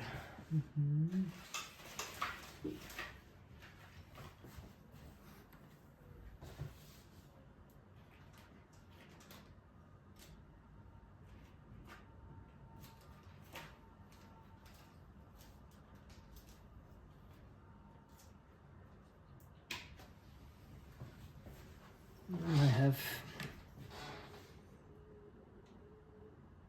hopefully it will,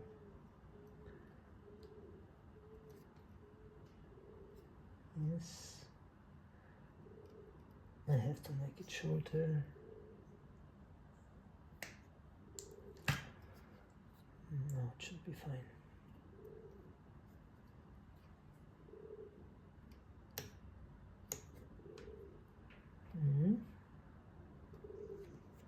No, still too long. Why?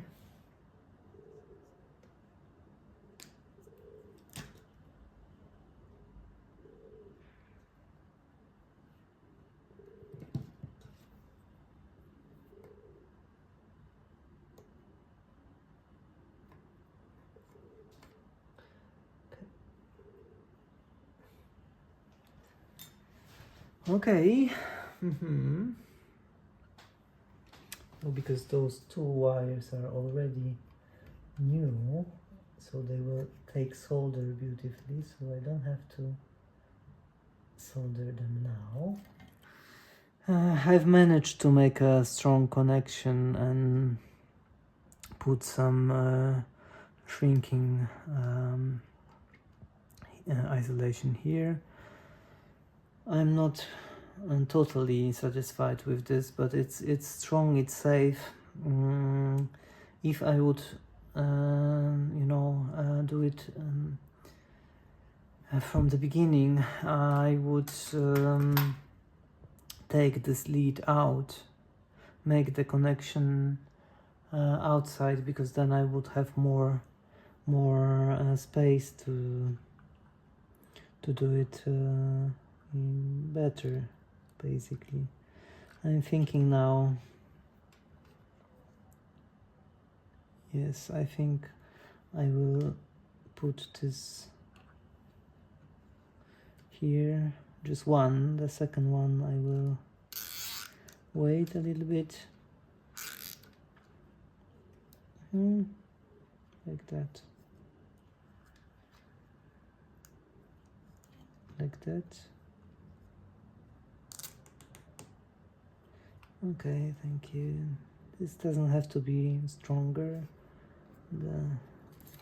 This light. Okay. And this will go here. So I have to cut it here. I will use this.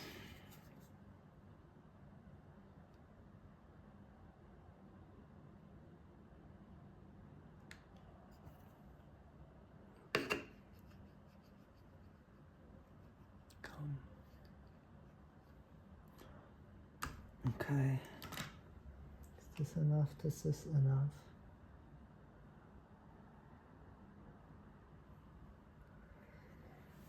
Okay.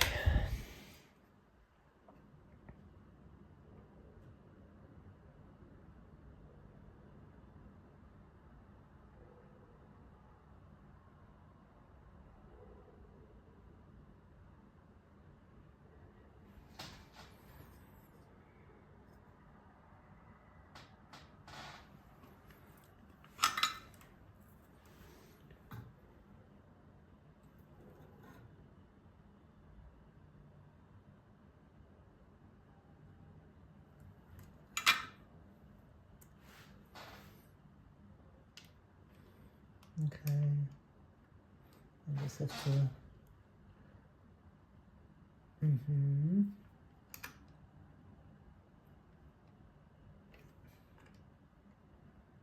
decide in which place I will solder this. And I want this here, but the cap is on the way. Of course, always something is on the way. Here it will be perfect.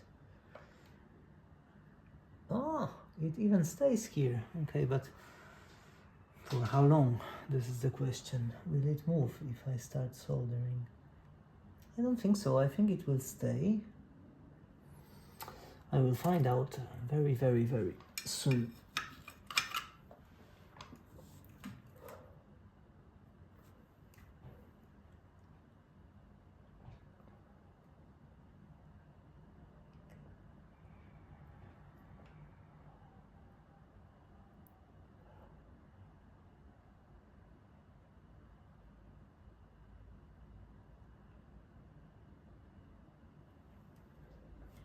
Now this is well soldered, basically. Okay, the last thing. I already insert the fuse inside. This is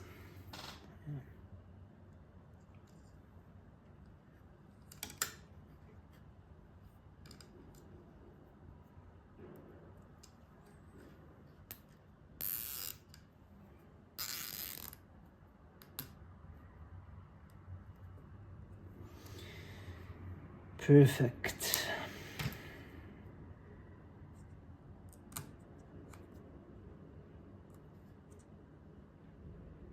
Okay, this is done. Now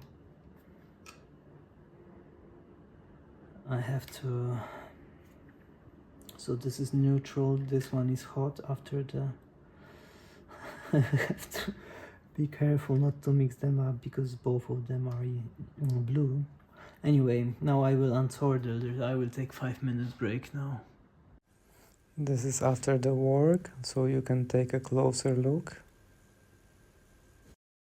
It's time to finish the job, so I will mark those upper wires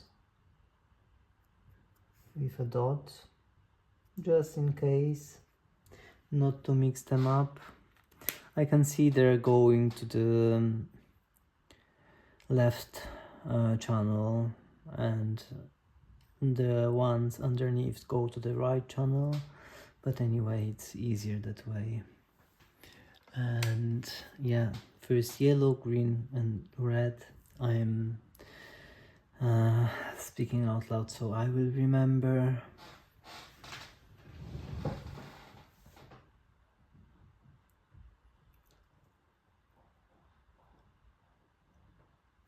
Yeah, I will put those wires somewhere where they will maybe not. Okay, stay here please for now. Okay, I can see the soldering. Oh, I've seen worse, but it's not very good.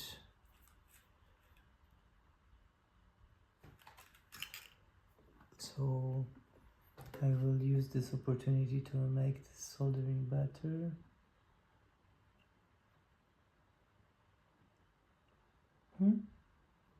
Going. Okay.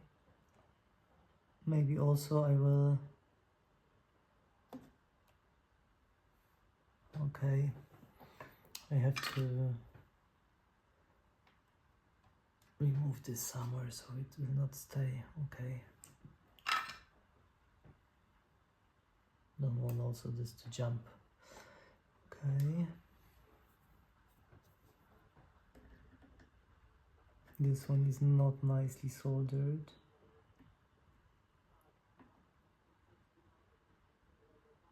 Okay. Yeah, it's a little bit. If you bend the wire like this and then solder, then the isolation will be a little bit melt in way. It's better to have a straight line than to... Okay.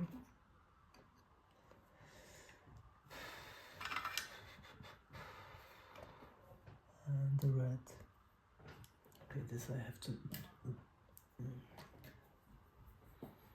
change the hands.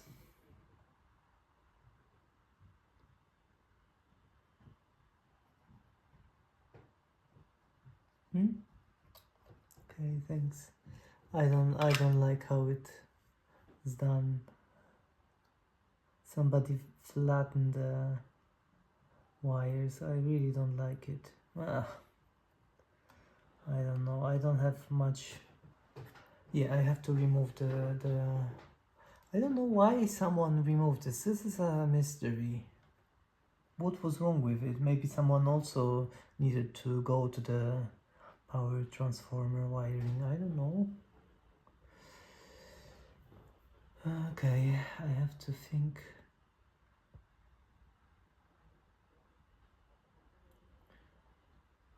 Yellow, green, and red.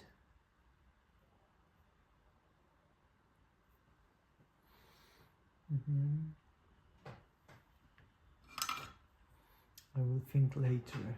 And I was thinking what when I will reattach them, in what order should I go? So that's what I was thinking about. Okay. Also the isolation is melted here. Don't like it at all.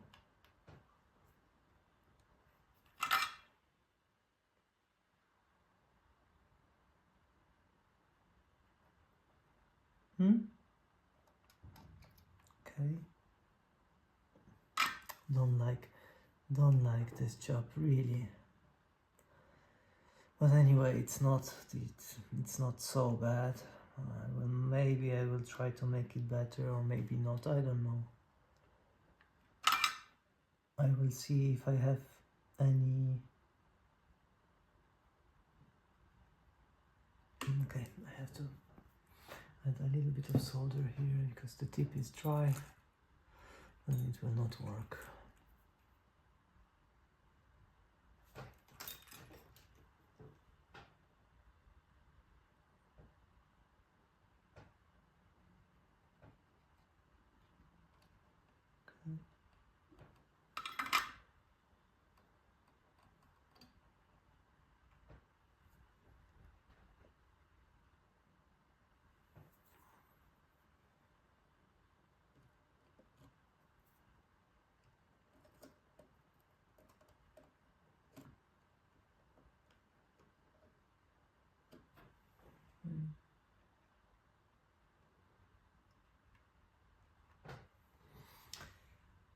I'm thinking I will clean those pins here. This cap. Okay. And I have access to this also. Okay, I just ran out of the... That's not good. I'm not happy with this anyway.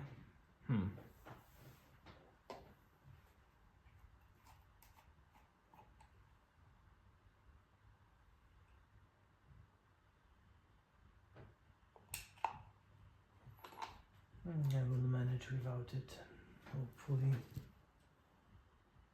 Don't want to touch this, of course. Okay.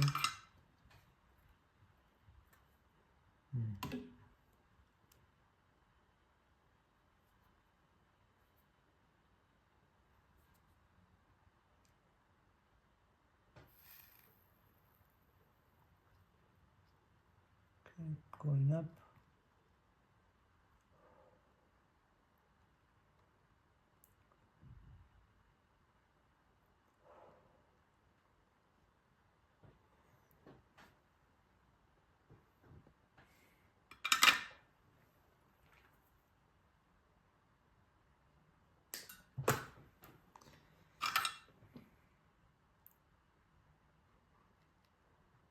Okay.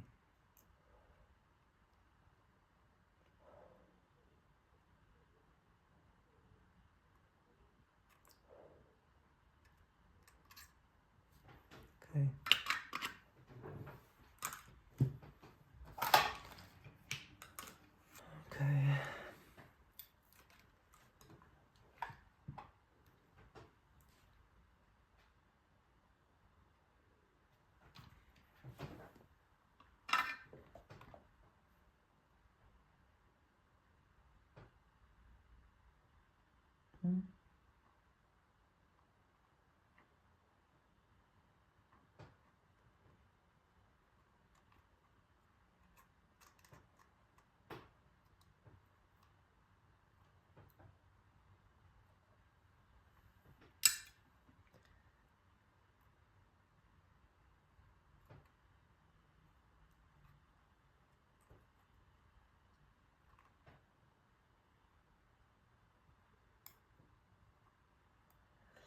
I have to cut a little bit more.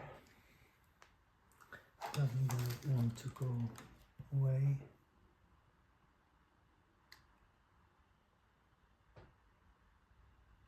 No.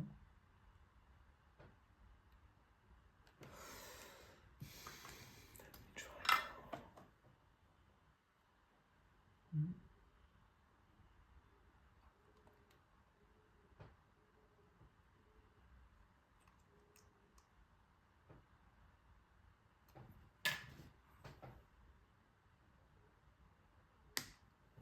Okay, now should go.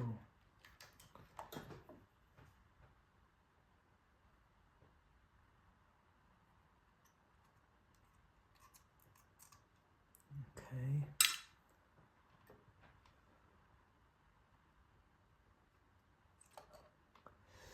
Okay, this is done.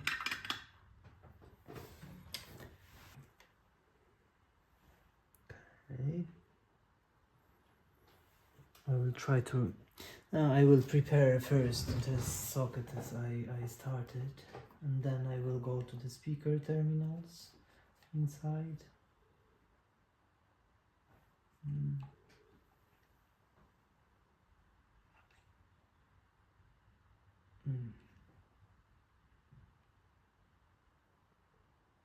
Okay.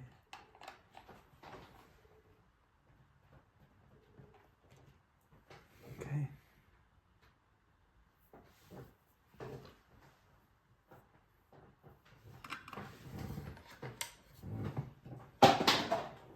What? As it happens to me very often, my phone ran out of battery when I was thinking I was recording. So just to show you, I managed to clean those soldering lugs and managed to make a nice connection with the neutral wire and hot wire. This one goes underneath and goes to the power. So this is already done. Now I have to reconnect the speaker wire from the output transformers, and someone cleaned those soldering lugs here, so I didn't have to. I just removed the old solder, add some new one, and what I will do now, I cannot make it better because I don't the wires are too short, so I cannot make them shorter, and I'm still wondering why someone took them out. I really have no idea. It definitely wasn't original because Sansui used to wrap the wires around the soldering lugs. So what I will do is I will add some fresh solder on the tips and just connect them like they were connected. Okay, so let's go to the job and do it properly.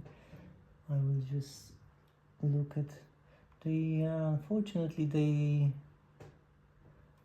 I'm not sure, maybe someone used a flux or something on them.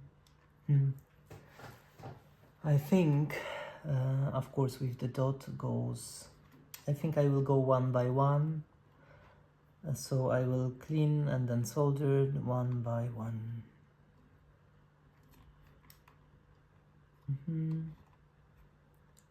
This one really doesn't look very nice, unfortunately, but I think I will manage to do this job nicely. I hope so.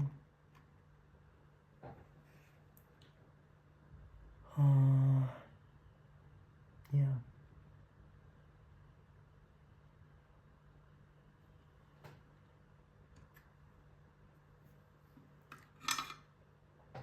Let me check what is happening here.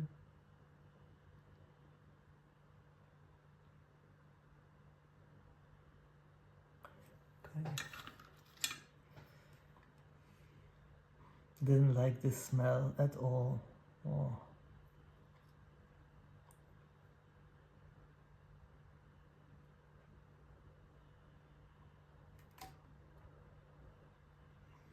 I will add just a little bit more solder here. This is more than enough. And I will try to melt it in like it was before.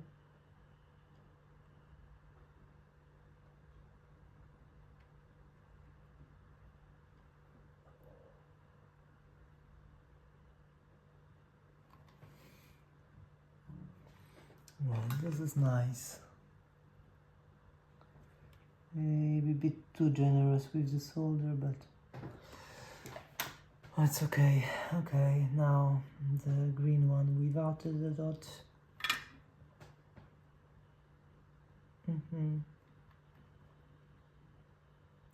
Now I have to be careful. I don't want to make any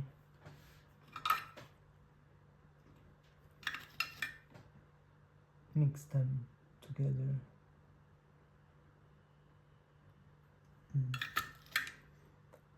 Oh, I don't like this so bad, but what can I do now?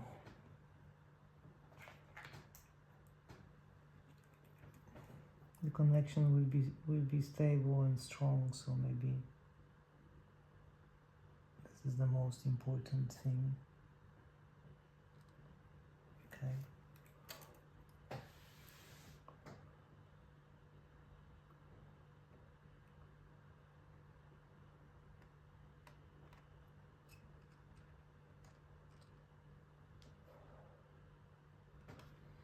Let me check.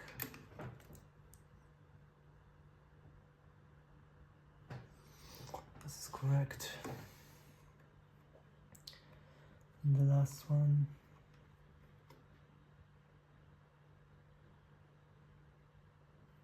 Okay. And add some fresh one.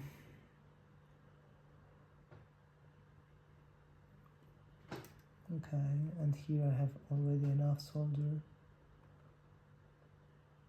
but not enough space to work this in a comfortable way. Okay, let me check like this, okay.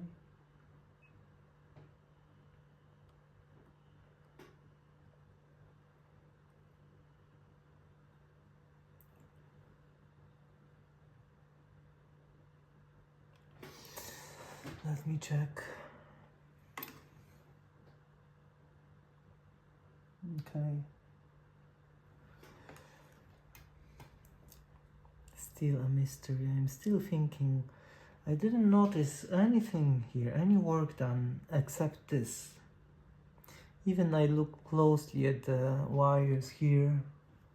Maybe, no, maybe someone resoldered it. Ah, yes, maybe. Still not, I'm not sure. Anyway, doesn't matter. What's done, it's done. Somebody did this work. Not in the way I would do it. But it's not very bad. seen worse, and somebody took the time to clean the soldering lugs here, which I really appreciate. Not many people do that, and the connections were made strong, so it's fine.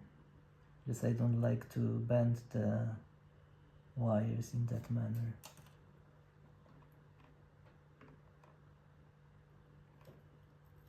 Okay.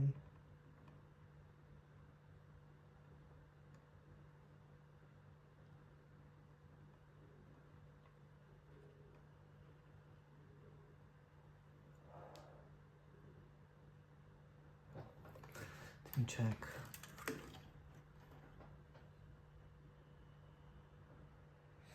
This is fine. Just I will straighten this one a little bit because it was really bent badly. It's not necessary.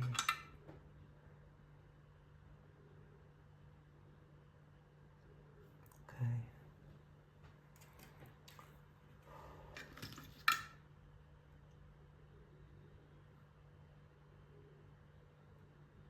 Okay.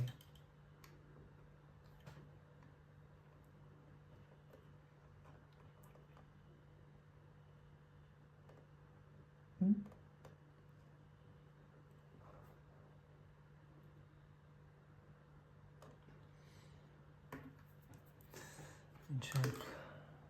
This is nice. The last one. This doesn't look very nice, and see. Should I put some isolation here? Maybe I will. I have this here or not?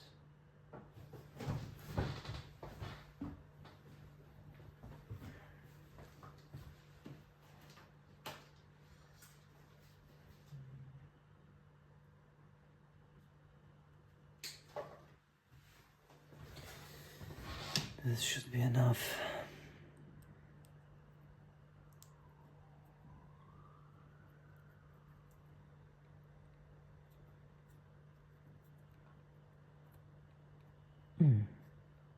Come on, you. Go. Okay.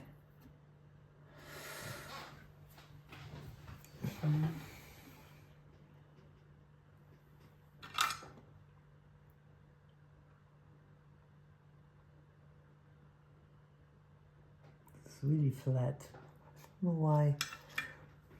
Okay. People have their own methods. Okay. I will adjust a little bit here because I don't have too much. Okay. What? Did I? Oh, I did notice something. Why there is a wire here? Is it a wire? What?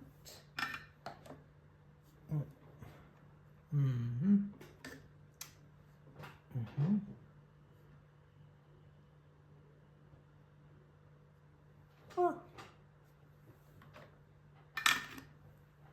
What is that?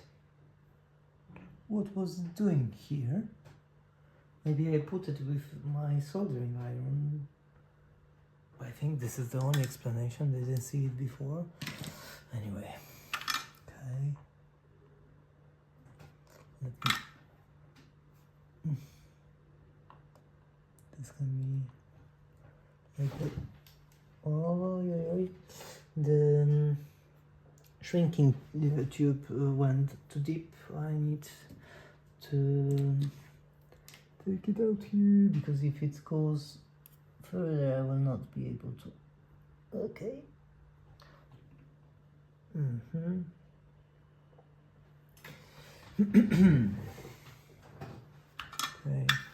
We'll add some a little bit fresh solder on my tip, and let's go here and here.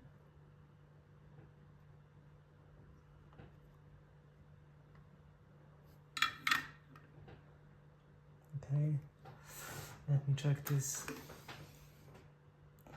This is fine. Now the shrinking tube.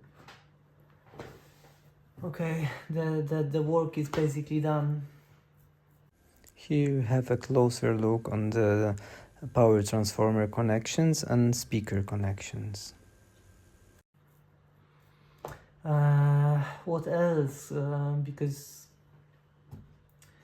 I will take advantage of this, that it's disassembled, and I will clean all the switches here. Those switches sometimes don't make a proper contact. I will add caps with around the diodes. This was the Sansui way, and it's very smart. And I don't know why they didn't add this here. I will straighten this connection because I looked at it, and unfortunately those JJ were very hard to solder. Sometimes the JJ caps are really bad to solder. The lugs just don't want to accept solder, and I don't know why, but and unfortunately this pair was like that. And I will have to take a closer look at those home pots, because I have a home on one channel, and that's it. But this I will already do with when I will power it on, and this I will do this now actually. I prepared the caps. Nice polypropylene cap. I chose those caps especially for this purpose. They are rated a little bit higher than the original. Oh, original wasn't existing here, so okay. And I want to be close to the diodes, but not too close. I don't want to stress the diodes. I think this should be enough.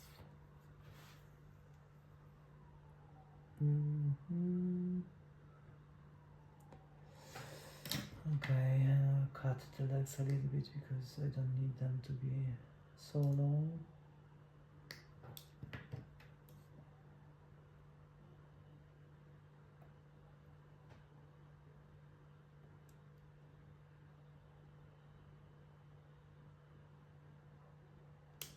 Okay.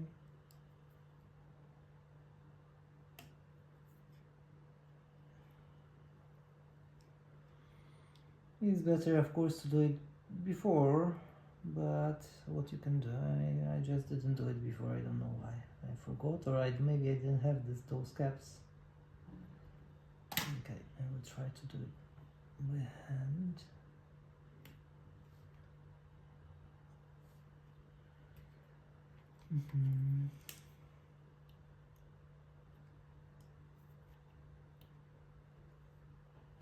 Okay, I will try to keep this in place, and the diode as well, and then wrap this around tightly. Is this enough?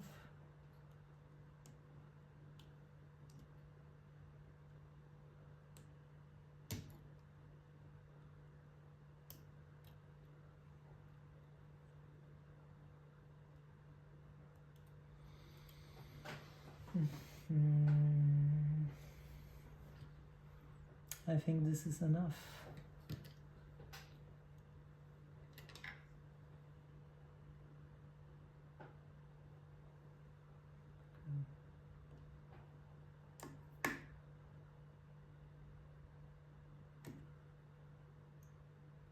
Should be enough. Maybe I will attach the second one before. Okay, we'll do the same thing basically. Just like this and like this. Cut the legs a little bit. Try not to drop the capacitor.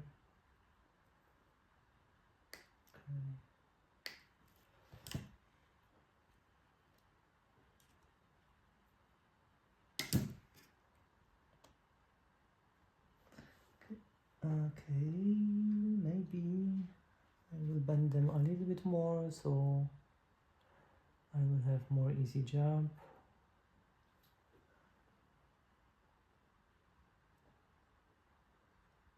Not. Yeah, and this one a little bit too much, I think. Come on. Oh, yes. Great.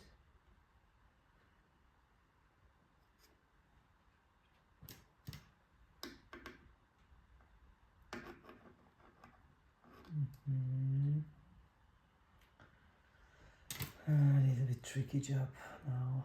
If I will remember next time, maybe. I think I didn't have those caps. That's why. That's the reason why I didn't add them. Cannot think of another reason. Okay.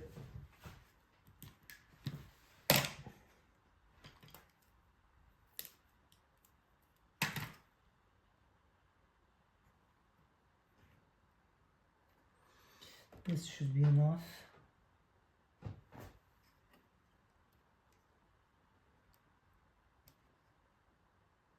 Okay, I don't like to move the diode with this. And,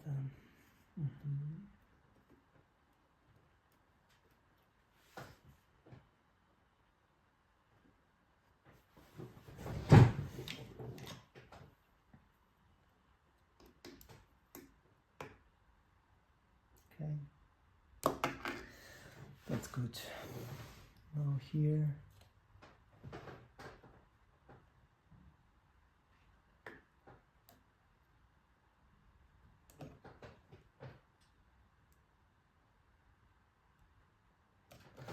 Okay, that's enough.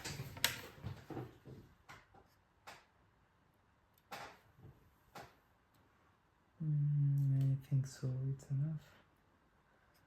It doesn't hold like this one before. I will just try to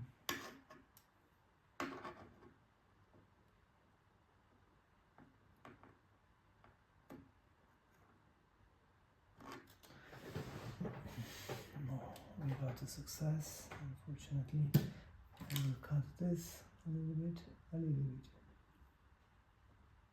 Okay, and I don't want this to go anywhere inside.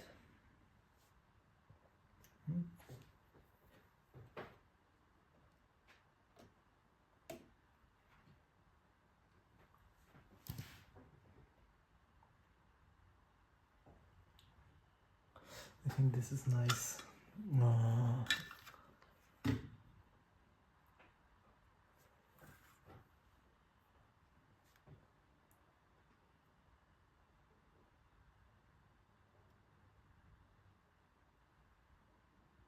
Okay. Okay, and here, try not to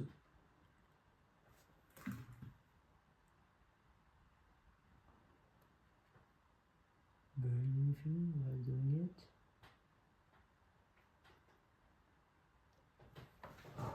That's it.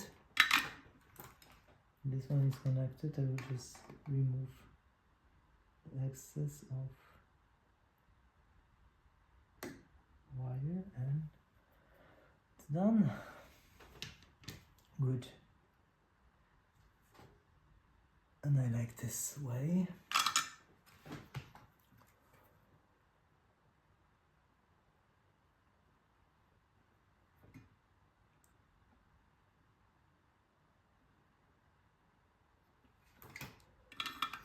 This is nice. I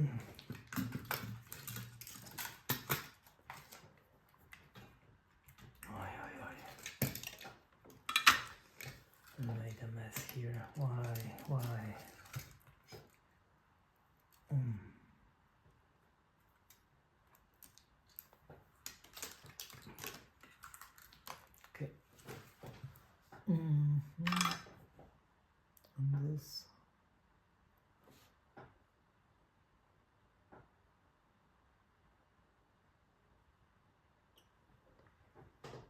this enough? No, it's not.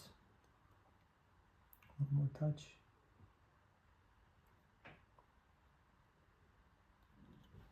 No, it's enough. Okay. And as usual, I will try. I will wait a little bit, it's quite hot.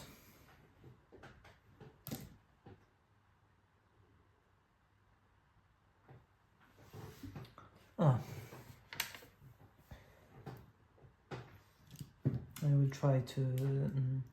This connection is quite weak. It's not bad, but I remember struggling with it. I work on it.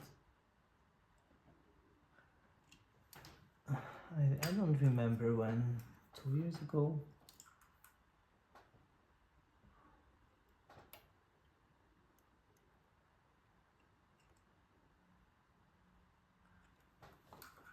Maybe change it, maybe, because now it accepted the solder. No. It's strange.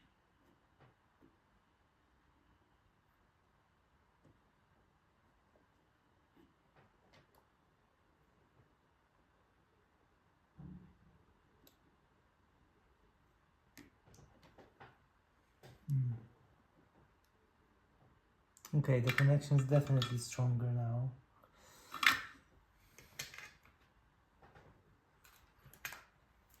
Just I made the same mistake as the guy was making here. I didn't straighten the wire. Okay. Doesn't go anywhere. It's fine. I will move it to the chassis a little bit.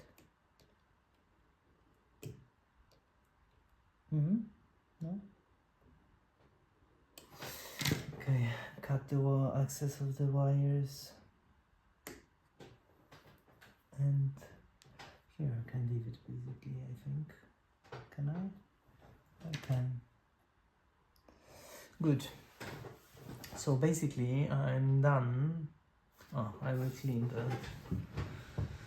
the switches on the front here. Okay, because underneath the switches there is the glass with the lettering, so I will put just some paper under the switches so that to secure basically the lettering. I don't want the lettering to suffer because I am cleaning this, so I will try to not use too much of the cleaning compound. This is the first thing I will try to do. The second thing, I will observe if anything goes to the glass.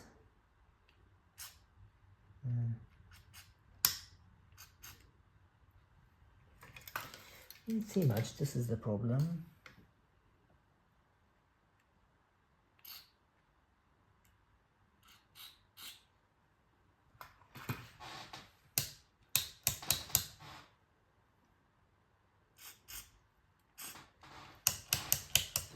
Yeah, and it goes to this paper, so it was a good idea to secure.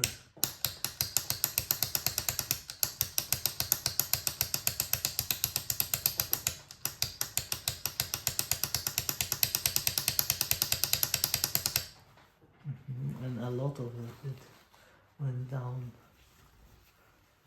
Ugh.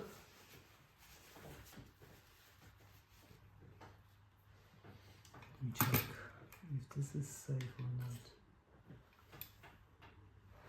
Now it is, but look.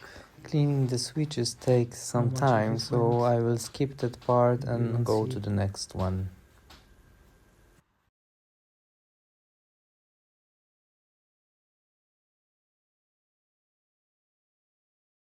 I already connected speakers instead of load resistors because I want to check the hum. I have the probe already ready to measure the voltage across. I don't like to measure with the speakers on because it makes some noise and I don't like to hear this noise basically. But anyway, I'm ready to power it on, and I will see what happens, right? I have the protection here. I will just adjust the camera maybe like that so you'll see the protection. I will check first the grid voltage, then here the voltage, and see if the amp is running stable. Maybe I will check the voltages here on the preamp. Okay, that is healthy. And let me check the voltages. Okay, I need it here.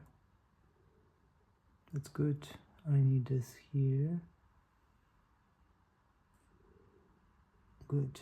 Here. Good. And here. Very good.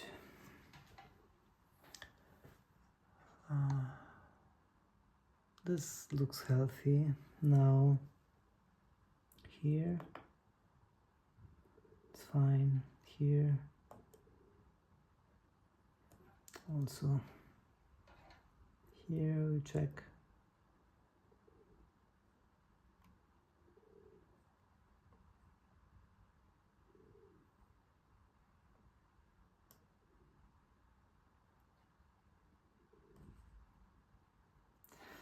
Everything looks healthy. And here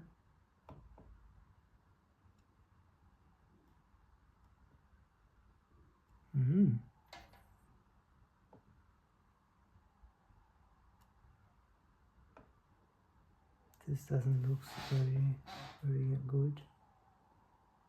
This is okay. This is fine.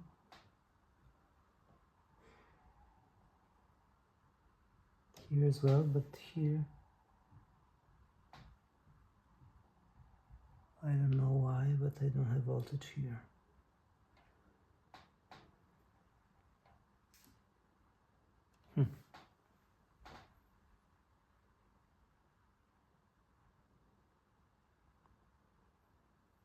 I'm not sure, maybe the cap is bad.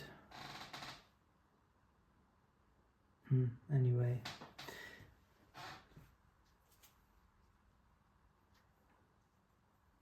I soldered this pin a little bit more in a solid manner because I noticed here the connection was very weak. And for now I cannot hear any hum on the speakers.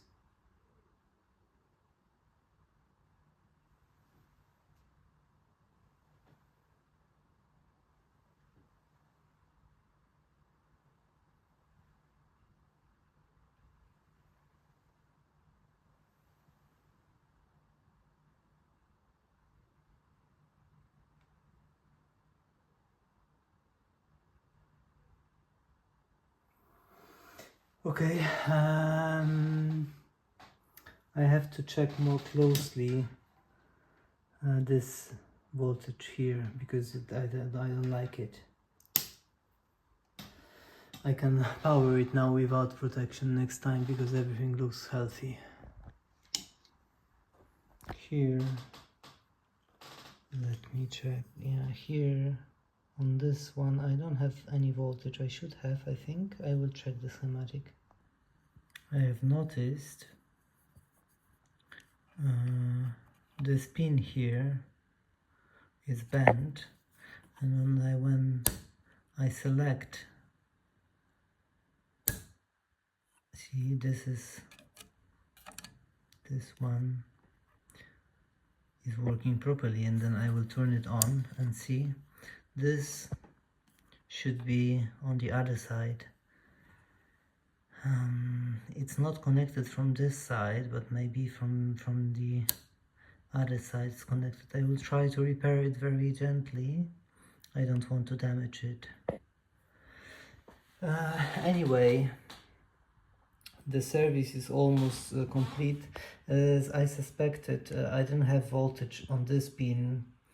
And then, of course, I know that this is a Sansui receiver, and the tuner section is off, and the selector turn it on. But because the amp, the receiver is upside down, I was turning the other this selector and not this one, so I mixed them up, and I was confused a little bit. But then when I turn it to check it in a normal position, then I just realized I was turning the bad switch. I looked a little bit more closely at the switch, and I noticed that somebody already cleaned it.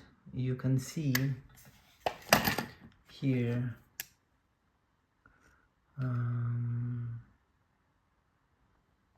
here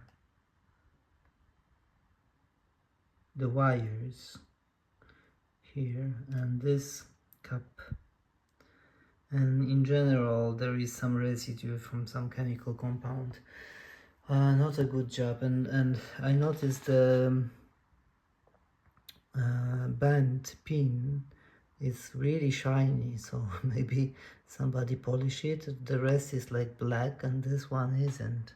Maybe somebody cleaned it more aggressively and then that's why it was bent. I don't know. Okay, I will see. The one issue with this amp is when I switch on tuner there is a big bump, but on normal tuner I have only one channel. Maybe this was the reason. And on MPX I have two channels, but the section is different, so yeah, I will see if this helps a little bit. And look, now it's making a proper contact. This switch needs to be cleaned and I will just do it now. I have a very huge bump on the speakers when I select the tuner. For example, from auxiliary input to tuner, there is a huge bump, and it's caused because the switch opens the high voltage for the tuner, and it's not a good idea, unfortunately. So I will see if cleaning helps. If not, then I would have to just remember to always, if I would like to listen to the tuner section, I will select the tuner before powering up the receiver. This is the only reasonable, not, this is a thing to avoid the bump and avoid to further stressing the pins on the selector. Of course, the other solution would be to connect the tuner power directly, and the other version, I don't know, try to put some protection here, but it would be maybe complicated, and both of those solutions would affect the original schematic, original design. So for now I will just try to clean, and then I will remember to select what I would like to hear. And if I decide I want to use auxiliary then tuner, then I will power it off, wait a second, change to tuner and power it on back. I think this will be the solution. But anyway, this switch needs a little bit of cleaning, and this will be everything I will do for this receiver now. Okay, for now the little service that I did, maybe not so little, has come to an end.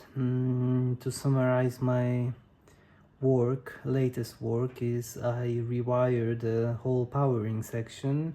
I resigned from this original fuse holder because it was too far away to go with the live wire here and here and from here to here. That basically didn't make any sense, so I resigned from this completely. Here was the cap connected to the ground, which is basically not safe. If you don't want to rewire everything, just remove this cap because it's it's dangerous. Anyway, I cleaned the power switch because it needed a cleaning. Not only it needed the cleaning, I gave a protection. So now when I power it on, I don't have a huge bump on the speakers. And I modernized it, right? I went with a live wire through the new fuse, which I mounted here. And I went to the power switch and then come back directly to the transformer. I added a new X2 cap here, the same capacitance that the original, it's just 5 nanofarads. Very nice V-shaped cap. Also I added ground here. I added a power cable with a ground wire, and I connected the neutral through here.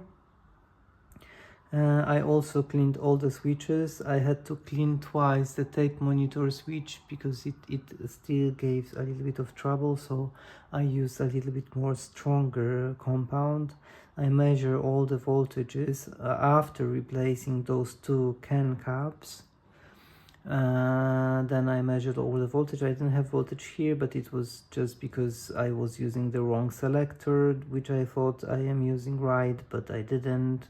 So when I turned this to a tuner, this voltages came, and this is the reason why I have a huge bump on the speakers when I switch from auxiliary to tuner, because the high voltage is connected through this selector, which is not a nice thing, and the pins are already a little bit used. I cleaned it very detailedly, but it didn't help with the bump, so I will just put the section which I want to hear before powering it on, and if I want to hear the radio I will turn it off, wait a little bit until the voltage is drained, and then select and then power it on again. This is my plan. I also cleaned the phono switch, which was giving a little bit of trouble. And as I had a hum on, I remember, I think it was the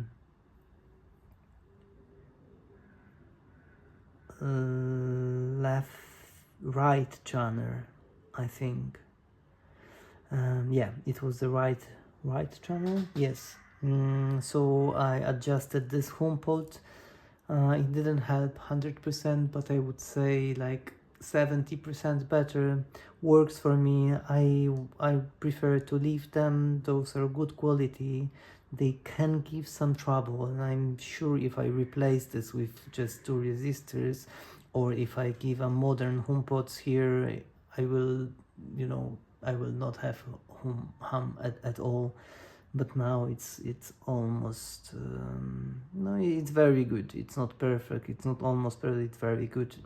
So I will stay with this like it is for now. And I have to say, the sound with the exchanging of those two can caps improved. I had to wait like 2 hours until everything warmed up, and I heard a very significant improvement. To be honest, before I didn't like much the sound. It was a little bit flat, a little bit too sharp, and now it has a very nice vintage tube sound. It is not muddy, it's very lively. Of course the bass, it's not very detailed because of the power tubes that are used here. Those are very quite basic power tubes, but I think from those power tubes Sansui accomplished to give everything out of them. And that's it. Before I did all this job, I replaced the coupling capacitors. Then I had to drill with a hand drill a little holes here to clean the pots because they were basically not making any connections. This is not the ideal way to do, but to be honest, the pots are doubled, and to remove them it's not a big problem here because we have place. Maybe this would be a little bit more difficult because of this binding post, but anyway, I don't have proper equipment to disassemble this kind of potentiometers, so basically this was my way to make them work again. Next stage was replacing those two filter caps and diodes across them. Oh, this time I also add the caps here across the diodes, which helps with the noise for the powering section. And I replaced before this potentiometers to regulate the bias. And the third stage was to replace all the capacitors here in the preamp section, and that's it. Now it's very basically, for now it's done. I left some very tiny PO caps, like 1 nanofarads, 2 nanofarads, 3 nanofarads. For now they don't cause any trouble, and to be honest, I'm a little bit lazy to replace this one. It's very deep inside, and yeah, if it doesn't cause any trouble, I will leave them for now. If they does trouble, of course, if I would sell this receiver, then I would replace each of them, but this is from my own collection, it's not for sale. Okay, did I miss anything? I don't think so. I'm very happy with the power switch now. Don't hear anything on the speakers, which was my main goal basically, and to make some order here, and I'm happy with this. I was a little bit worried that adjusting this won't help, but it did. Yeah, and that's it. Very good receiver. I've connected the Sansui 500 EA. I think EA stays for Europe. I've connected it to my system, and now look at that. No bump through the speakers. I'm very happy with this. And I was looking for the cause that I didn't have any output on tuner. Not on MPX, now it is on MPX, but on tuner. And I was looking, and then I read it. This is AM channel 2, and here FM channel 1. It's supposed to be like that. Channel 1 is the right channel here, channel 2 is the left channel here. So on tuner, only right channel will play.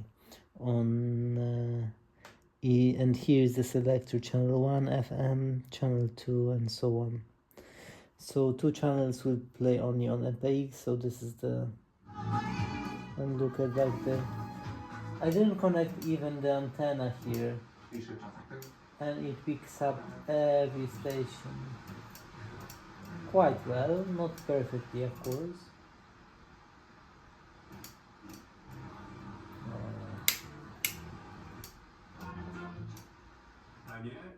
With antenna it's much better.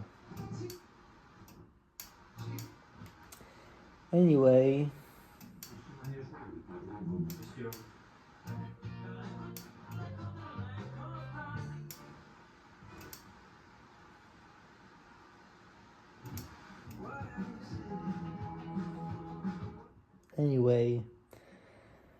Everything works great now. I'm happy. I just have to remember, and this is also a tip for every owner, please select tuner or MPX before you turn it on.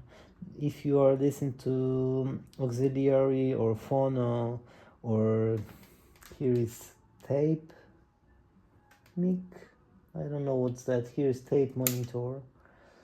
But anyway, if you listen to auxiliary, don't change to tuner, because you will have a bump on your speakers, and the switch is not protected, so probably they didn't think they will be used 60 or 70 years later. This is one tip. Second thing, radio, I didn't even go to the second, so it's very sensitive. Phono isn't. So to listen phono comfortably, I have to listen between 5 and 6. So imagine going through phono to tuner, it would like blow my windows in my apartment, or my head would jump somewhere, anywhere. So you have to remember this. Auxiliary is a little bit between, so it's not even. And that's it. I will just show you how beautifully it looks here. A lot of goodies, and here are my new caps. Really made a difference.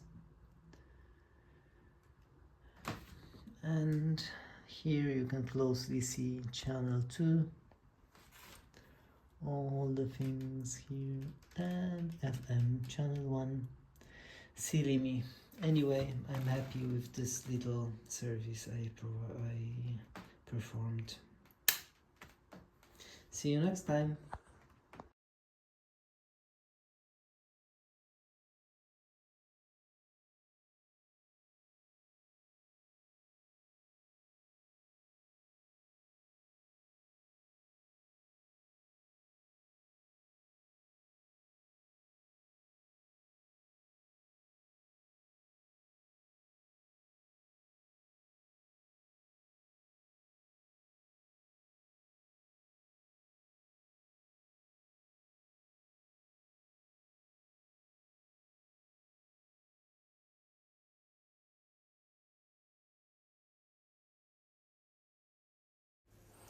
I hope you found this video helpful. If so, please consider subscribing to my channel.